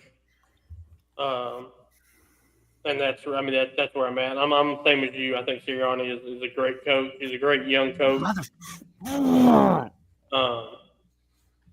Okay. Sorry. No, I'm just just San Antonio loses back-to-back games by 1 point. And Air hug. Air hug. But yeah, if Reid wins this one, he's a top 3 coach all time, and he could move up depending on what he does the rest of his career. Is Andy Reid? Is Andy? Is Andy Reid when he hangs it up? Is he a booth guy for y'all? Is he just done with football? Does he go into maybe does he get into ownership? Does he find his way up as in organization, or is he done and just kind of just? I can see him doing some kind of like in State Farm commercials. maybe some like consulting, maybe Yeah. like a consult. I don't think he does nothing major. I could see him doing what Belichick did, and that is like be a guest here and there on like that Peyton and Eli show or something here and there. Oh yeah, I don't see Kelsey him. show. Yeah, I don't see him full time doing anything. Man, he's older. I'm just curious your thoughts on that. Do you think when he hangs it up, does he do anything with the game, or is he kind of just going to chill for a while? He's been doing it for so long. If he's on some type of board or something, or whatever the hell they have, like just maybe he'll be on the referee board and make sure Patrick continues to get his refs. There you go. He'll work under Patrick Mahomes. I think he's already there. Anyway, go ahead, Casey. I mean, the answer to the question is Andy Reid, hands down. I don't like Sirianni. I think he's a douche canoe. And there's just something about him. Like he was ready, chance of getting fired last year. There's just something about him, and I know he's a Philly guy. I mean, he's a Philly through and through. He is what that area is, and I mean, you got to respect him though. I'd always give credit where credit's due. He just wins games. He wins, and it's very frustrating because I don't like him, and I respect what he's done. And I'm in the coaching profession in a different sport, and winning is uncommon. It really is, and to win at a certain level, it's impressive. But Andy Reid is a genius. He is an incredible coach to go from Philly. Basically, and Sean, you could probably speak more of this, but I felt like they kind of ran him out of there.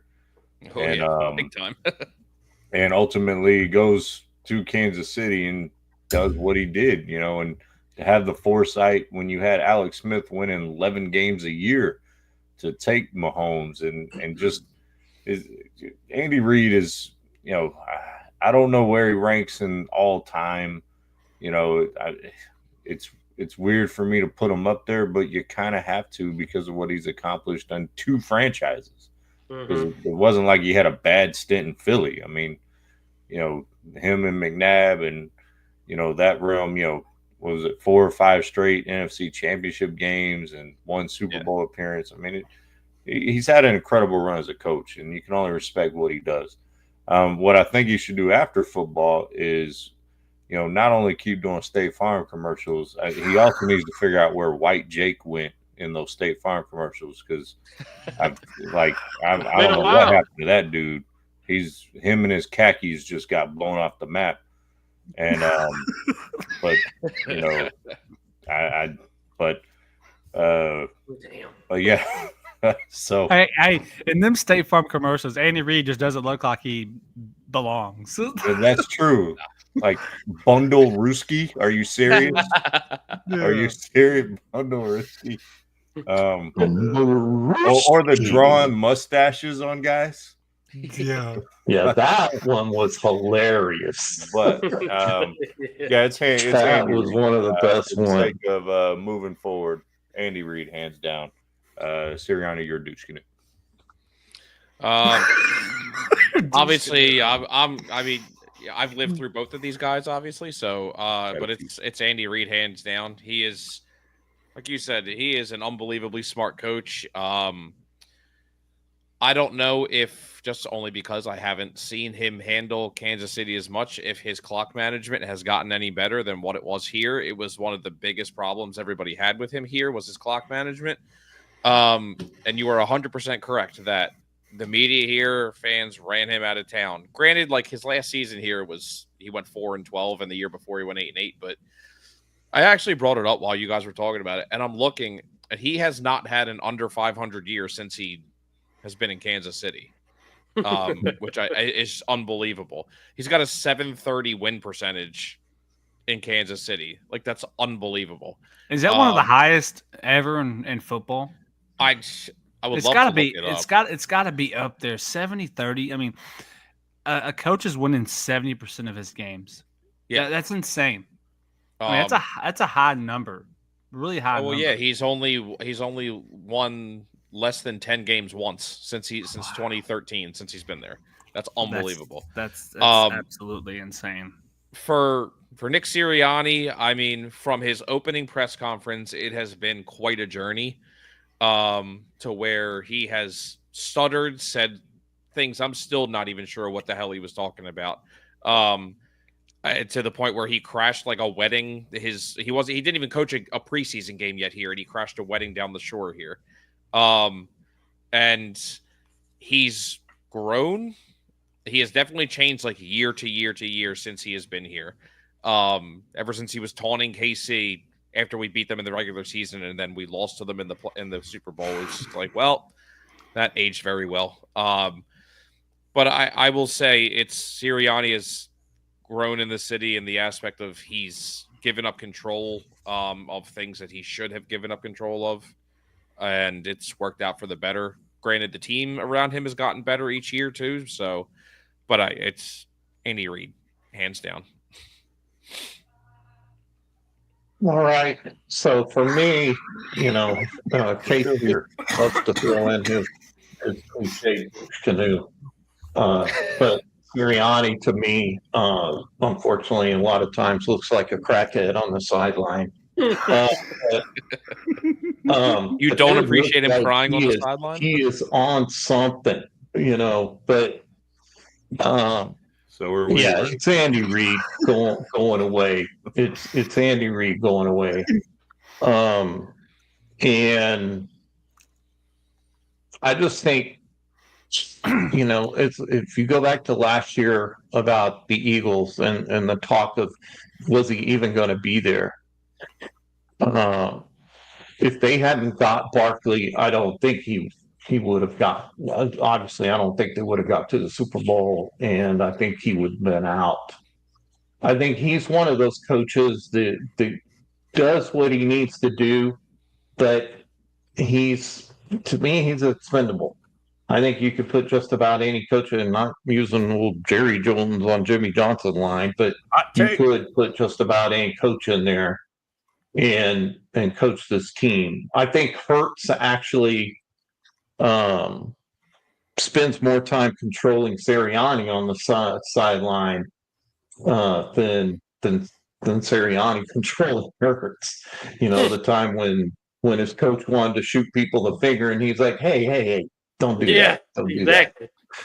that. You're never going to see anything like that out of Andy Reid. And Andy Reid's just a class coach. And, even when he coached with the Eagles, and I hated him back then just because he was with the Eagles, I just think he's a class guy. And I personally think if they win their third one, I don't think to him it's all about being the best that ever was. I think I'm going to say there's a really good chance that he's going to finally just say, I've won three in a row. I've won all these Super Bowls. I've done enough. I'm going to give it to someone else. And so, which is going to really affect the Chiefs team going forward. Hey, not to turn the mood here, but we just got another update on this whole Lakers Charlotte thing. So Mark Williams' physical had multiple issues, and the team failed him on that. He failed his exam. That's kind of what seemed like happened there. So, kind of to bring that back to light. Wow. Well, I guess guys, let's pick our winners here. We're gonna start with Mr. Eddie. Your pick. Let's pick our who's winning this game and kind of break it down a little bit if you want. Well, we did this on our show, and I say Kansas City's going to win it, and it's going to be a very, very close game. And I do think it comes down to field position. And as I said, the Eagles need to keep them out of that 10-yard line to the goal line. They need to keep them out of that because I just think Mahomes has the advantage of being able to play sandlot football no matter what's going on there. On the other side, the Eagles got to do the same thing, or the Chiefs defense got to do the same thing. But I think it's the Chiefs are going to get their third in a row. Obviously, everybody knows about the refs. I know there was some controversy about there's a couple of refs that have very little experience, only have 2 years reffing in the NFL that are going to be in this game. I'm really hoping that doesn't play into this, but we've seen it all year. But I think the Chiefs, it's a very close game. I think it's more like 21 to 19, something like that. I don't think anybody's blowing anybody out. And if it does come down to the kickers, I just think Kansas City's got the advantage in that too. So Kansas City. Obviously, I did pick the Eagles. I can't go as far as I'm okay. I'm non-biased, but I was gonna see who the Philly guy was really gonna pick here. I was kind of. I just feel like everything for us is kind of rolling right now. That really, I just think we can win this. I think we do win this. I also 100% agree. It is going to be a low-scoring game. I said 23-21 because I expected Jake Elliott to miss an extra point and then make a field goal to end it, to make it such a weird score of 23-21. I just feel like everything's. I think they still have the last Super Bowl losing to the Chiefs in the back of their mind. I think they have extra motivation. They want to stop the three-peat. I think one giant thing I'm going to need is Jalen Carter to just be careful when he breathes on Patrick Mahomes, so that he doesn't get a rough in the passer penalty. Or if he gets the flu mid-game, I don't give a crap. Shit, whatever. I do think the Eagles can win. I think they do win. I think it's, they win by at least 2 or 3 points. But I think this is going to be a really, really fun, slightly probably more aggravating game for me than you guys.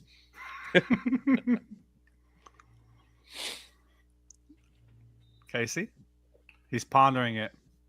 No, I'm parched. I need a drink. God, that's tasty. What are you drinking? A bourbon sponsor. Anyways, it's a great idea. I agree. By the way, if y'all haven't checked the private chat, please check the private chat. Listen, Hurts is playing well. Saquon, best running back in the league. Defense, #1 all year for the Eagles. We just talked about all 3 phases for their defense being better. Better wide receiving core.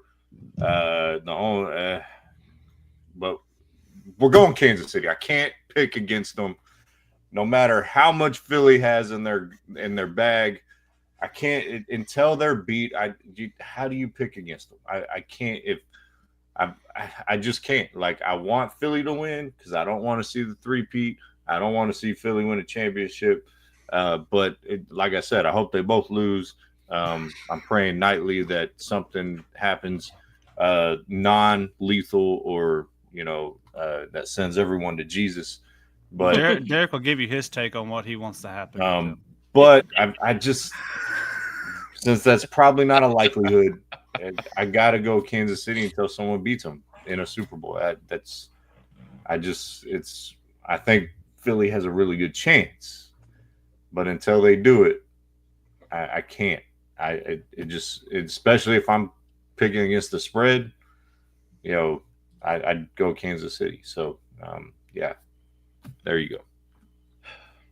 I think, matter of fact, I know that Travis Kelce will not be proposing to Taylor Swift at the 50-yard line after the game. Whoa, who's this? Uh-oh. Someone decided to join us. Uh-oh. He's in bed. He said he's tired. Look at this guy. Look at it. He's getting rested up. He's got a big game tomorrow. He's got a big game tomorrow. You got to rest up. Got it. That's not my partner, everybody. That is not him. Yeah, So- He needs to get a light in his room. I'm back. Were you kidnapped? No, I'm just laying Is down. this a ransom note video? Yeah. I saw I'm this laying movie. down. Ryan Reynolds was in a box, right? Or Blink. underground. Blink 5 times if you need us to come get you. You can't even see him You blink can't even right tell. Yeah, Lay down, lay down. Sean's gonna have to go get him because I'm not going. That's I'm too not far. going to get it. Yeah, you get each other. Nope. I'm gonna play Grand Theft Auto after this. I ain't going nowhere. So I guess I've got. on his own. I Listen, think I'm gonna- all I'm gonna eyes are try- going to be on the ref. I don't Scott, think, you can wait your turn. You haven't been here for an hour and 48 minutes. You wait your turn. I Keep your ass to the think back of the line. I think this is the game that you see what Mahomes and this team is without a lot of help. I mean, I'm not harping on the ref thing, and I'm not trying to be funny, but I think the Super Bowl, the biggest game of the year, everybody knows that they're getting called. I mean, it's blatant at sometimes, and so I think they're going to back off of it a little bit. I think Saquon goes crazy because I think it would come full circle for the Giants to lose him and him win a Super Bowl. 34-20, Philly. Oh my God, Wow. Derek! There's no way. The Chiefs have only scored 30 points twice this Derek. season. Derek, come on. 34-20? Are you sure you're not mixing something in that 34-20. Dr. Pepper? You're mixing something in that. 34-20. I'm telling you, the refs are going to back off. Mahomes is going to get hit a couple times, and they're not going to call the penalty because they're going to allow them to play football tomorrow. And it's going to frustrate Mahomes because he's not getting those calls. Okay, but let's be real. So the refs back off, but what about? So let's just talk about the ref situation because it's brought up. So if he gets 2 calls a game that go his favor, we'll go as far as 4. Let's say he gets 4 calls. What about the rest of the game?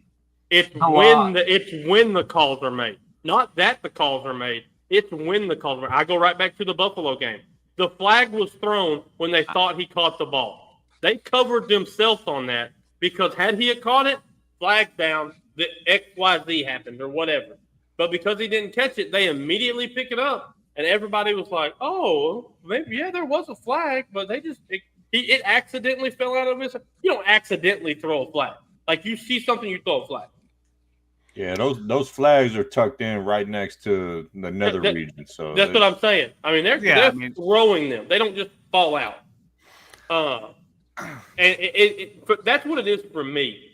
It's the situation of the flag. I go back to their last Super Bowl when I forgot who it was.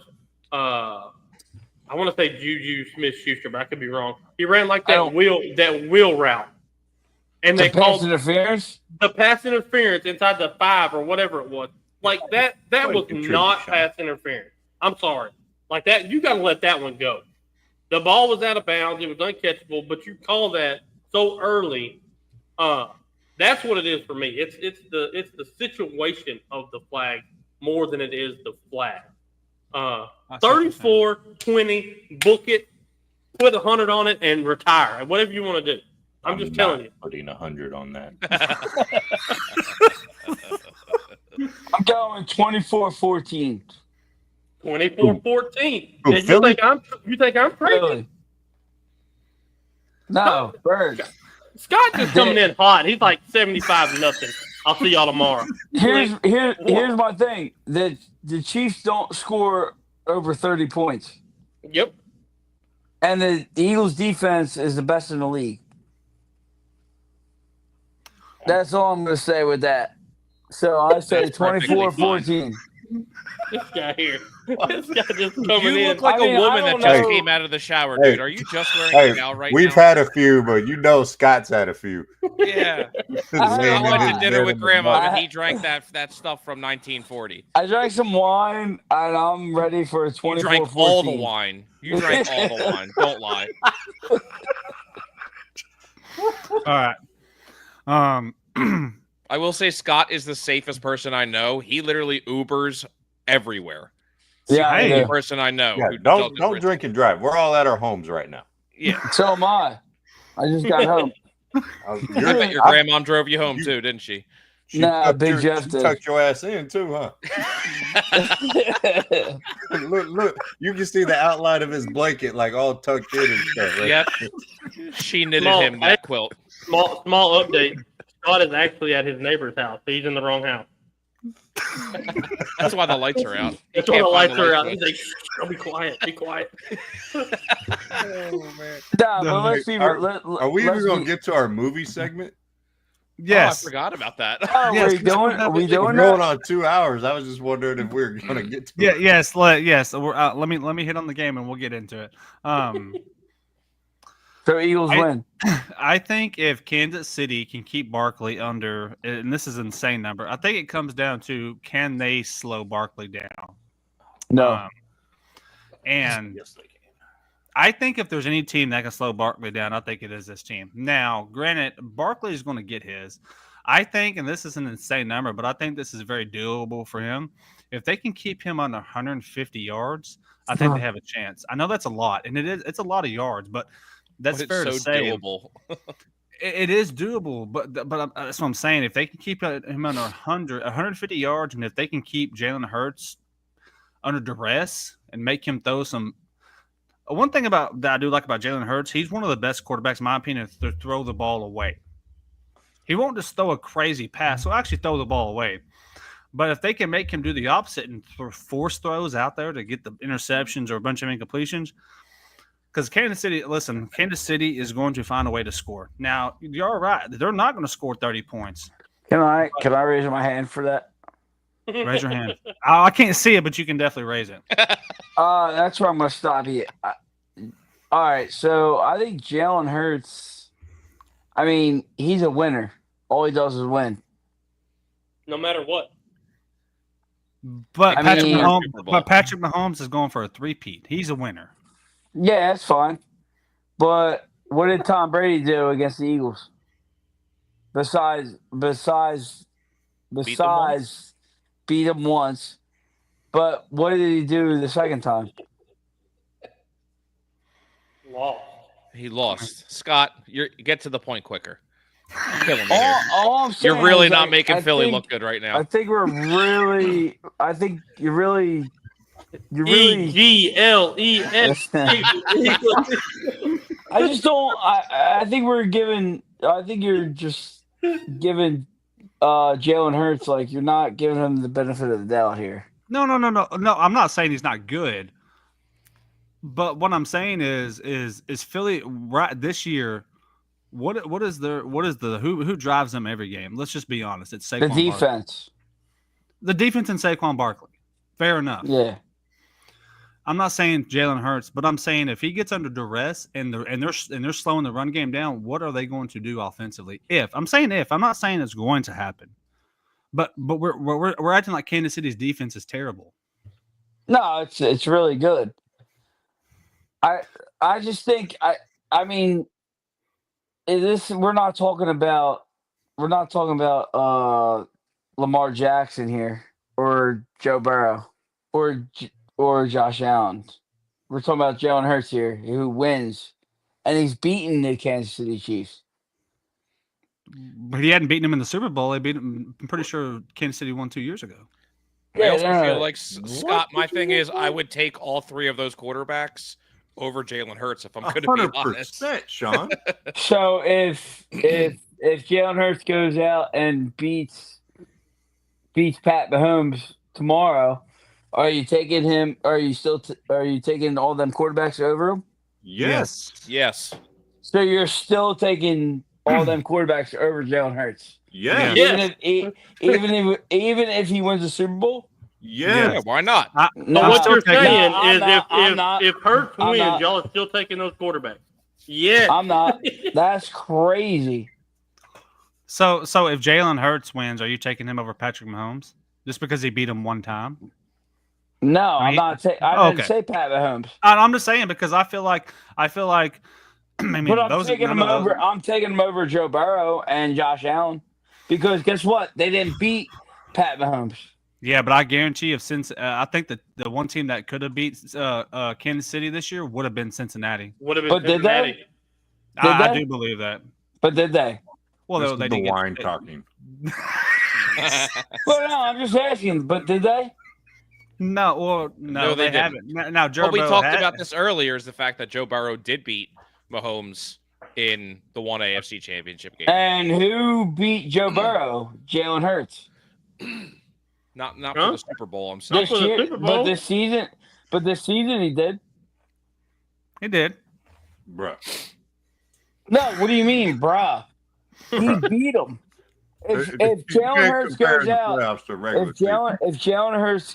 if Jalen Hurts goes out and beats Pat Mahomes in this Super Bowl game, you're still telling me you're taking all them quarterbacks over him? We all said yes already. Yeah. Yes. Yeah, that's a terrible take. Okay, are you taking Jalen Hurts or are you taking Jaden Daniels from Washington? Jalen Hurts, easily. Okay, Jaden Daniels and Washington beat Philly in the season. That's how you're looking at it. Because one beat the other one, you're taking the other one. If Hurts beats Mahomes, Jalen Hurts won. If we're talking, Jalen Hurts would have won. Like if we're talking like that, Jalen Hurts won a Super Bowl. but you're saying just beating him puts him above it. Yeah. No. No. So you're taking Jaden Daniels over Jalen Hurts? Okay. You ready for this? You're talking just Super Bowl wins, right? Is that what you're talking? Or just wins? I don't care. I'm not. Are you taking Nick Foles over Patrick Mahomes? No. Are you taking Eli Manning over Jalen Hurts? Well, he's got 2 Super Bowl wins. But so you're taking Eli Manning over Jalen Hurts? That was a lot of wine. I mean, No. For love of God. No. No. probably. I literally gave you the answer. Come on, Scott. Sean, he's a 2-time Super Bowl winner. Come on. I love it. Hold on. So is Patrick Mahomes, and you're saying that you want Jalen Hurts over him. Thank you. That was my point. Patrick Mahomes is going for a 3-peat, and you would still take Hurts over him. Hey, great call logging on for comedic relief, man. You played that bit perfect. All I'm saying is I would take Jalen Hurts over Joe. If they won the Super Bowl, I would take him over Joe Burrow and Lamar Jackson. That's a hot take. Hot take. Yeah, you got to change No, the background. I mean it's not. It's not. It's not a hot take because what did Lamar Jackson and Joe Burrow fail to do? Beat Patrick Mahomes. Thank you. No, I mean that is. If you're talking about beating Patrick Mahomes, look, I think what I'm understanding from That's Scott the is goal, right? he's comparing to, in a sense, beating Patrick Mahomes. So I get what he's saying. He's saying that those quarterbacks, I think Joe Burrow's beat him once. Josh Allen's never beat him when it counts. Lamar Jackson hasn't beaten him when it counts. You can say if Jalen Hurts wins tomorrow, he's beaten Mahomes when it counts. Am I understanding you right, Scott? Thank you. Yes. No, I'm just making sure I'm understanding you right. If Jalen Hurts throws for 100 yards, no touchdowns, no interceptions, Barkley has 275 yards rushing and 4 touchdowns. Are you taking Hurts over Mahomes? Did Hurts beat Mahomes in the Super Bowl? Oh, yes. I'm taking Hurts. All he does is win. Listen, I'm gonna tell you, it's like this. If you were going to, if everyone's a free agent, you drafted from 1 to 32, every single one of those quarterbacks get picked over Jalen Hurts by NFL GMs.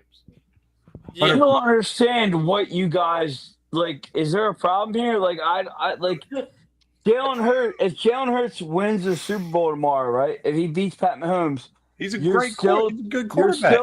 You're still taking Lamar or anybody else? Yeah, if I'm starting a franchise, I would take Lamar over Jalen Hurts. Yes. Nah. I'm not. I don't think.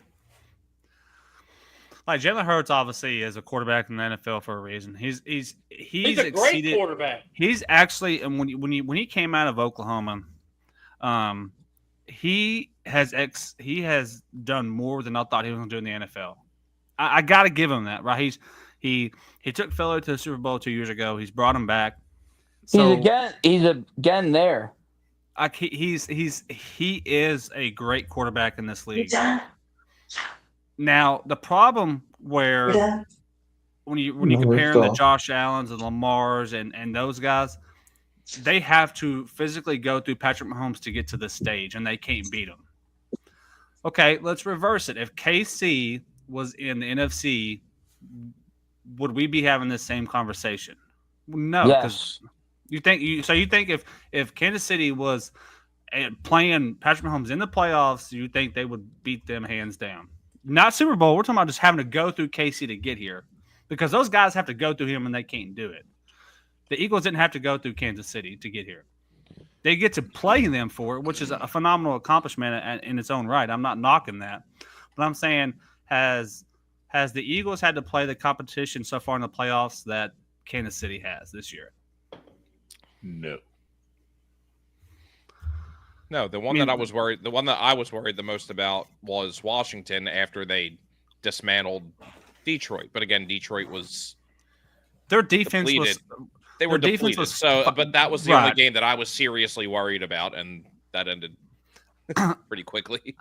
Scott, I don't think we're not knocking Jalen Hurts. The problem is it's who he's playing. That's the problem. But that's not what he like. That's not his problem.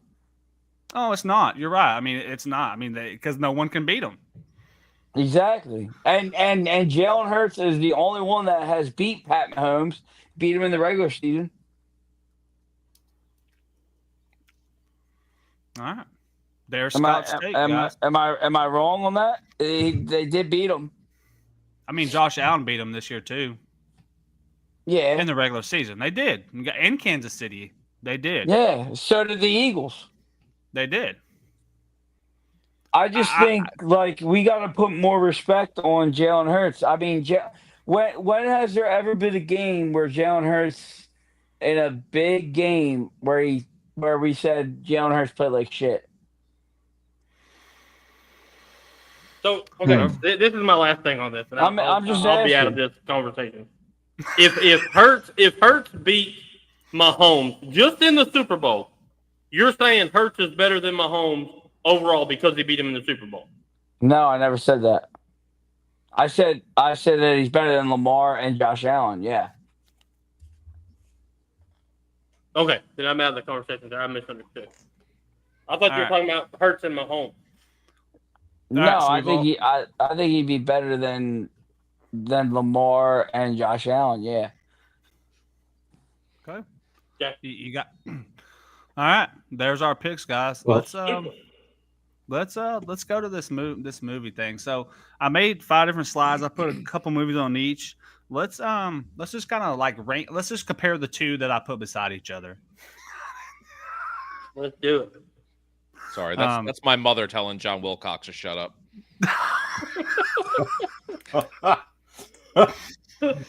I've known John since we were kids, so she knows. She knows. All right, these 2 movies here. What y'all? Friday Night Lights. Friday Night Lights. Friday Night Lights.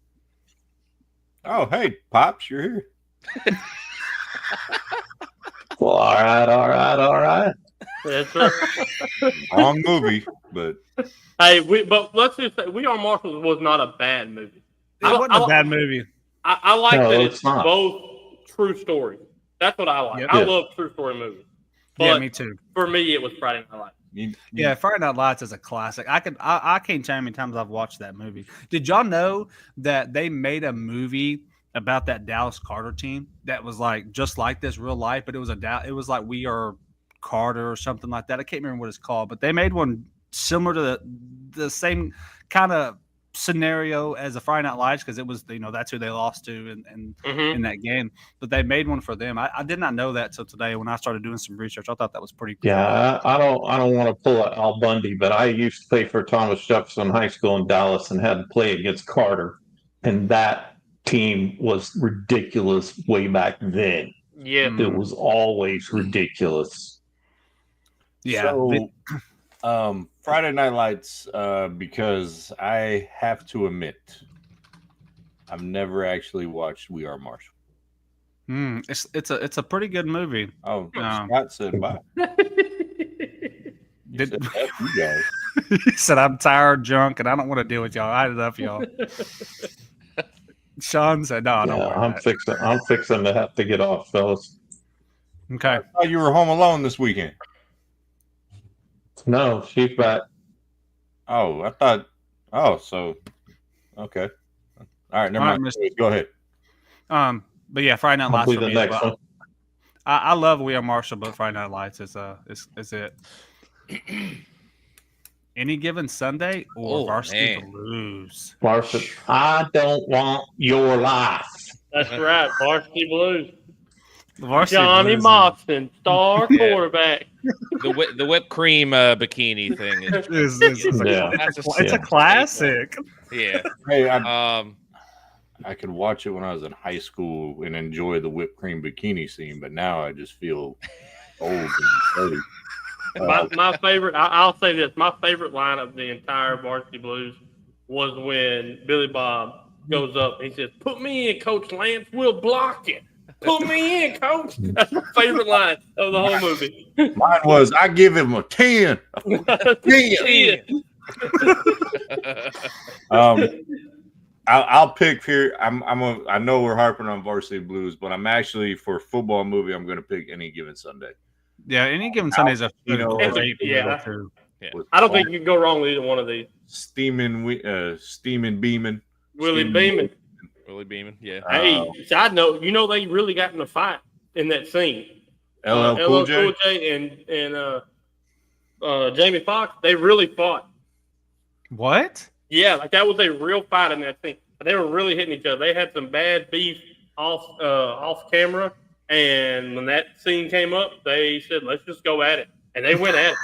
I mean, you look at that picture there. What a cast! What a Dennis cast, Quaid, yeah. LL, Yeah. James That Woods, speech by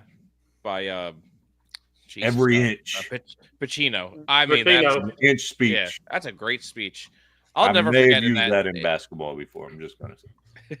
I'll never forget in that movie too. Like it's always one scene that always caught me. Is just like the dude who his eye is just sitting in the end zone. After he got Oh hit. yeah. God.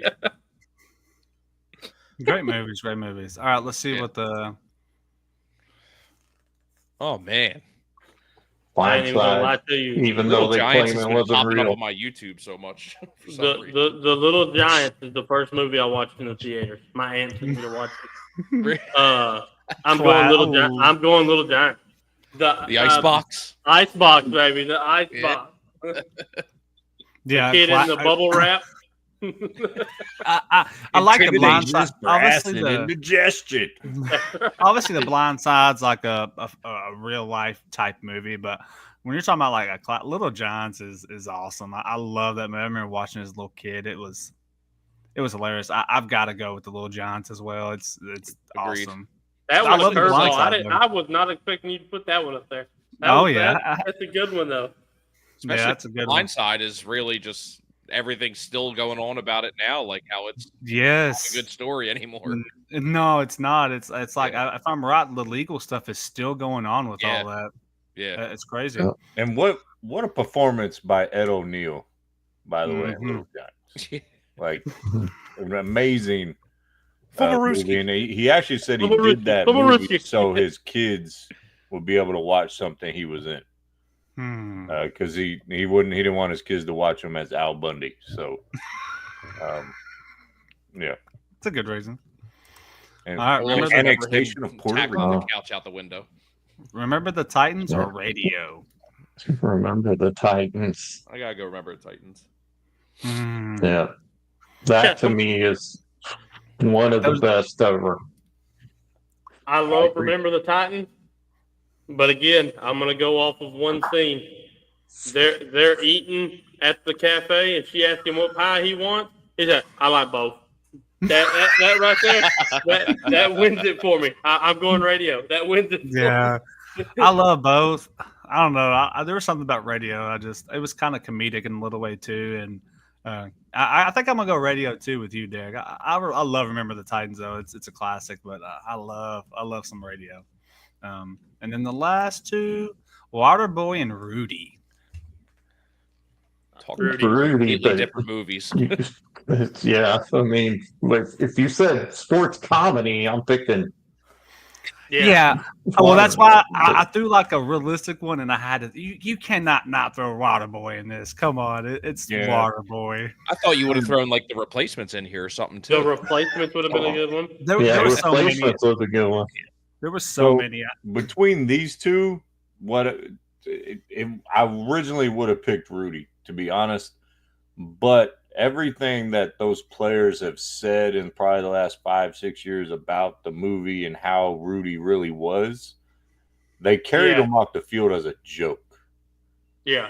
Like it wasn't a sincere thing that he proved himself through all this time and then he goes in there and gets the sack. He did get the sack, but it wasn't like a celebratory, like it was a joke carrying him off. So for that, and I heard he was an a-hole as a person.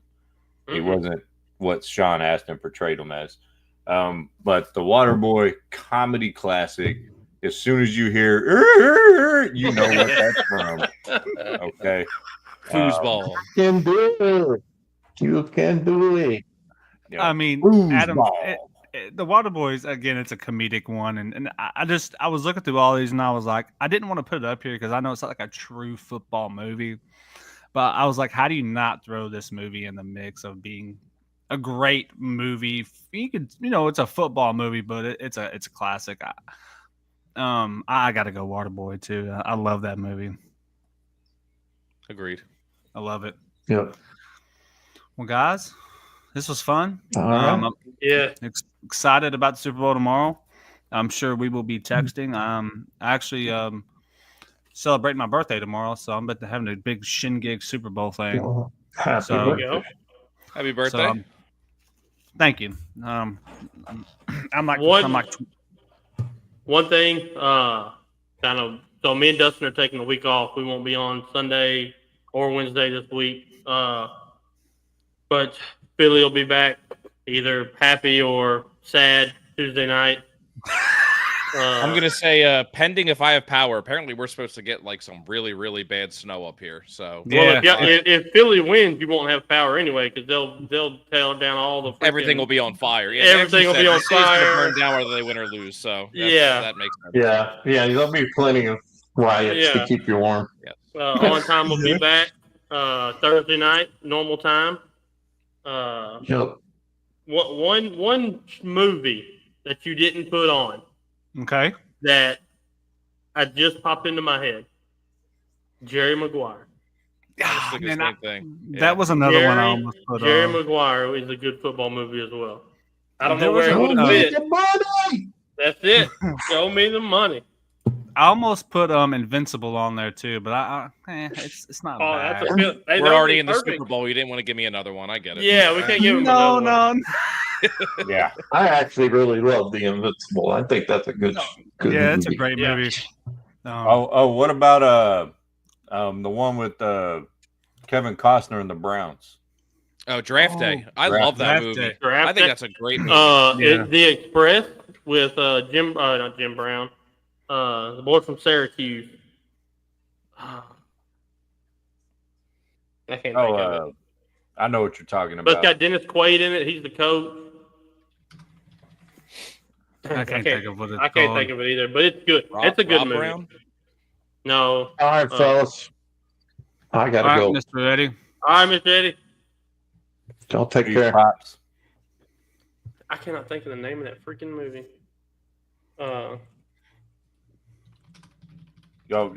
Sean, I just gotta ask. He ain't showing up like that on y'all's podcast every time, is he? No. No. Hey, No. that was amazing though. I The have to say. Ernie Davis story. Okay. Mm. Yeah. No, yeah. he texted me. He texted me too when he got off. What do you say? He just said he's like, no way, I'm wrong, but he spelled way WYA, and I'm like, that means where you at? And I'm like, no, where you at? And I read it, and I'm like, oh, never mind. He said if Jalen wins, he's top 2, and I know I'm right. And I said top 2 in what? Top And two.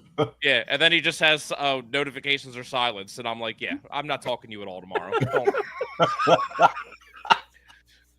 I love some Scott. That was hilarious. Like he I just was popped not- in. He popped in and was like straight hot takes. Dropped the mic. I'm gone, Yeah. fellas. I ain't got time to jack with you guys. I love the kid. I've had so much, like I've known him for like 10, 15 years. But oh man, like when he's fired up, I'm like, I just sit back. I'm like, all right, this will be a good one. Here we go. Well, if next season, after every time Philly and Dallas play, if you want to collab, I think that might be comedic and entertainment goal. That would be fun. Do you want him to show up like that, or do you want him regular? Because No, I don't even know what his face looks like because he came in dark. I was like, is your co-host white? Is he black? Is he Hispanic? Is he Asian? Like, I was like, put a light on or something. All I could see was the top of his burrito tuck-in job. This is what it looked like. Yeah, pretty much.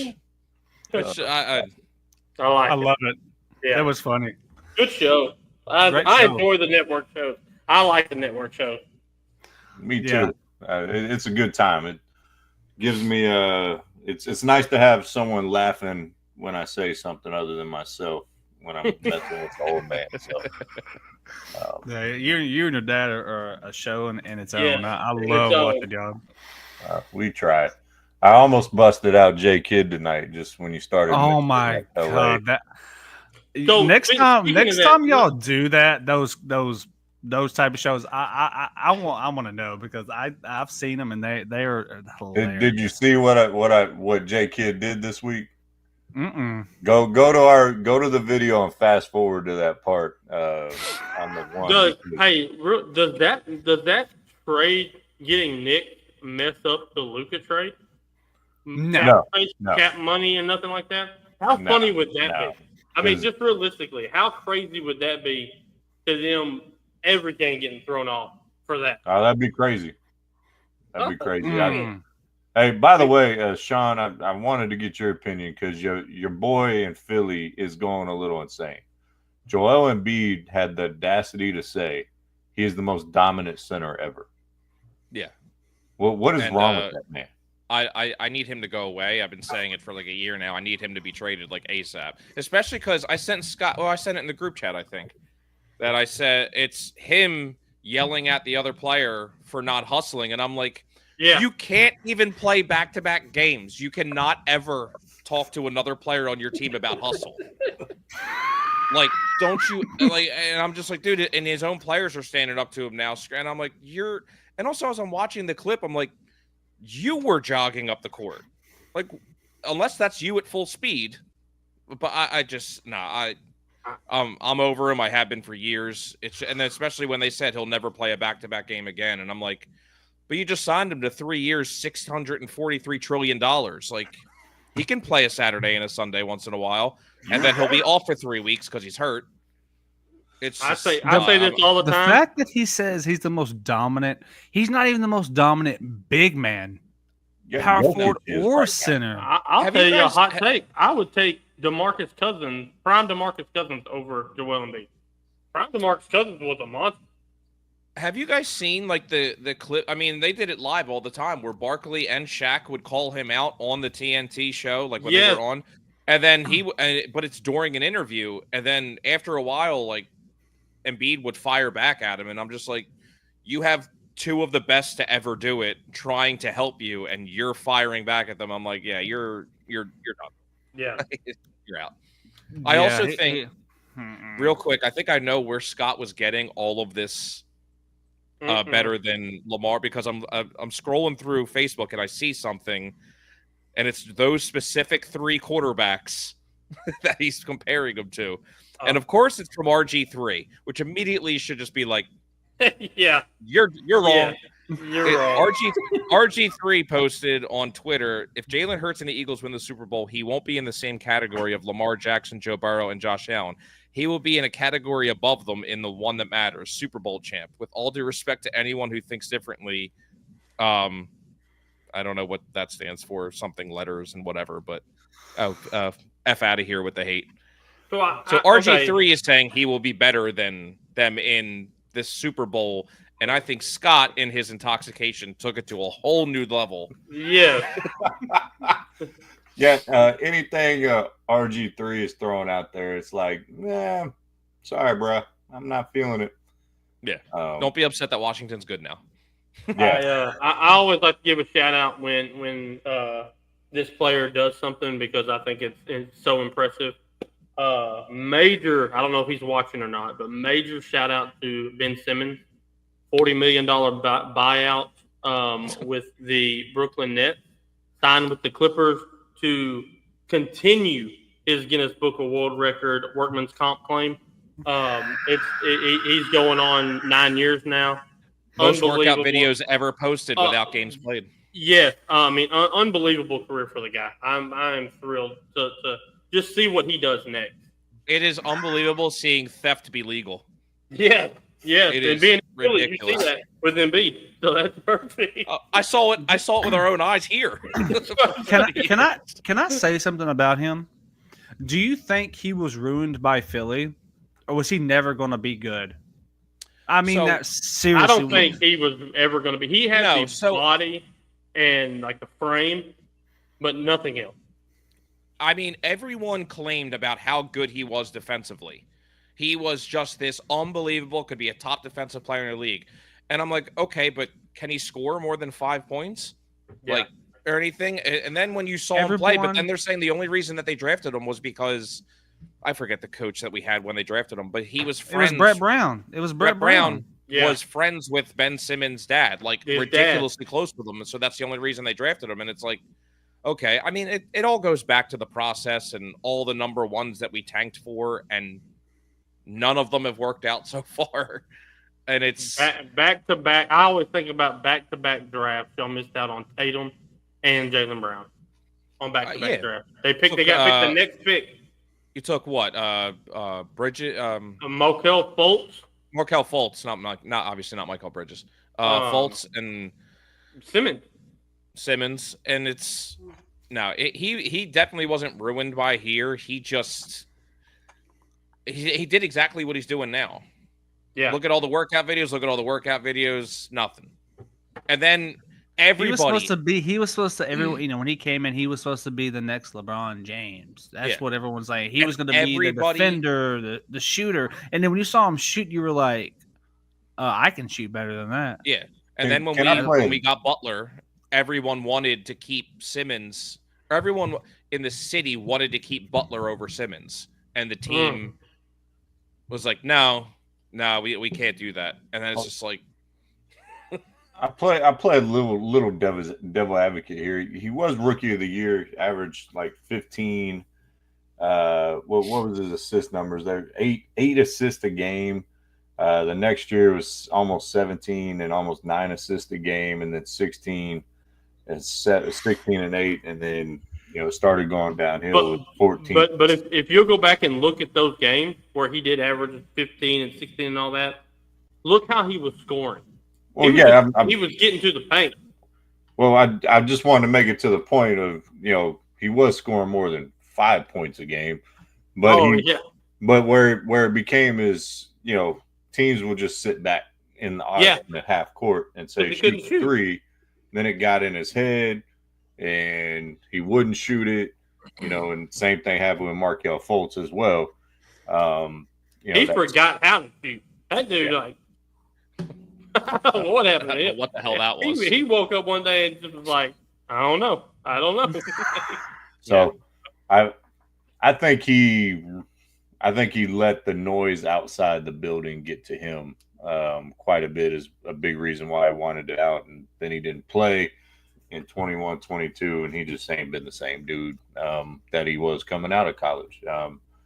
I thought he could have been if he would have developed his jump shot, I think he could have been maybe a 1 or 2 time All-Star type player, been a solid, pretty good player. But I'm not going to say Philly ruined him. I think he ruined himself in that aspect. So now Markelle Fultz, I may put a little blame on the organization on that one.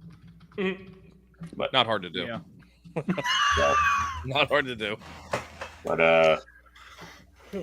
well, boys, I'm gonna go enjoy a pizza roll. Drunk munchies. I'm not drunk. Hey, I do not sound like your boy. I didn't even say it. I did not even say it. I am not slurring. Hey, real quick, my sentences are coherent. I've been sipping on this. Okay. Did y'all make the playoffs, Casey? Basketball? No. Girls didn't make it. I would not like to mention the name of my program right now. We struggled this year. It was tough. So our last game is going to be Tuesday. Tuesday. So, and then it's on to track practice for me. I'm coaching long jump and triple jump, and sounds like the worst. I think just for if any of my peeps are listening, I think next year we're going to be a hell of a lot better team. We're going to be a lot deeper. We got some young kids going to be coming up for our program, and I think we're moving in the right direction. It's been a trying year where I'm at, and I applaud the kids for they played their ass off yesterday.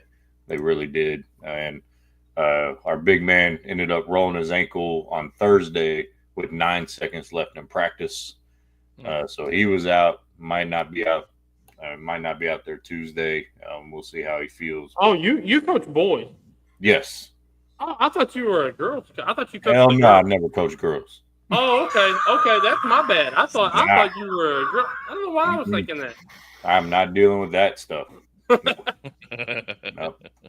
I like it. I'm too rough around the edges for girls. I'd be. Nah. Guys, I'm glad everybody was able to hop on. Great show. I'm sure we'll be talking tomorrow during the Super Bowl, and y'all enjoy the rest of y'all's weekend. Yeah.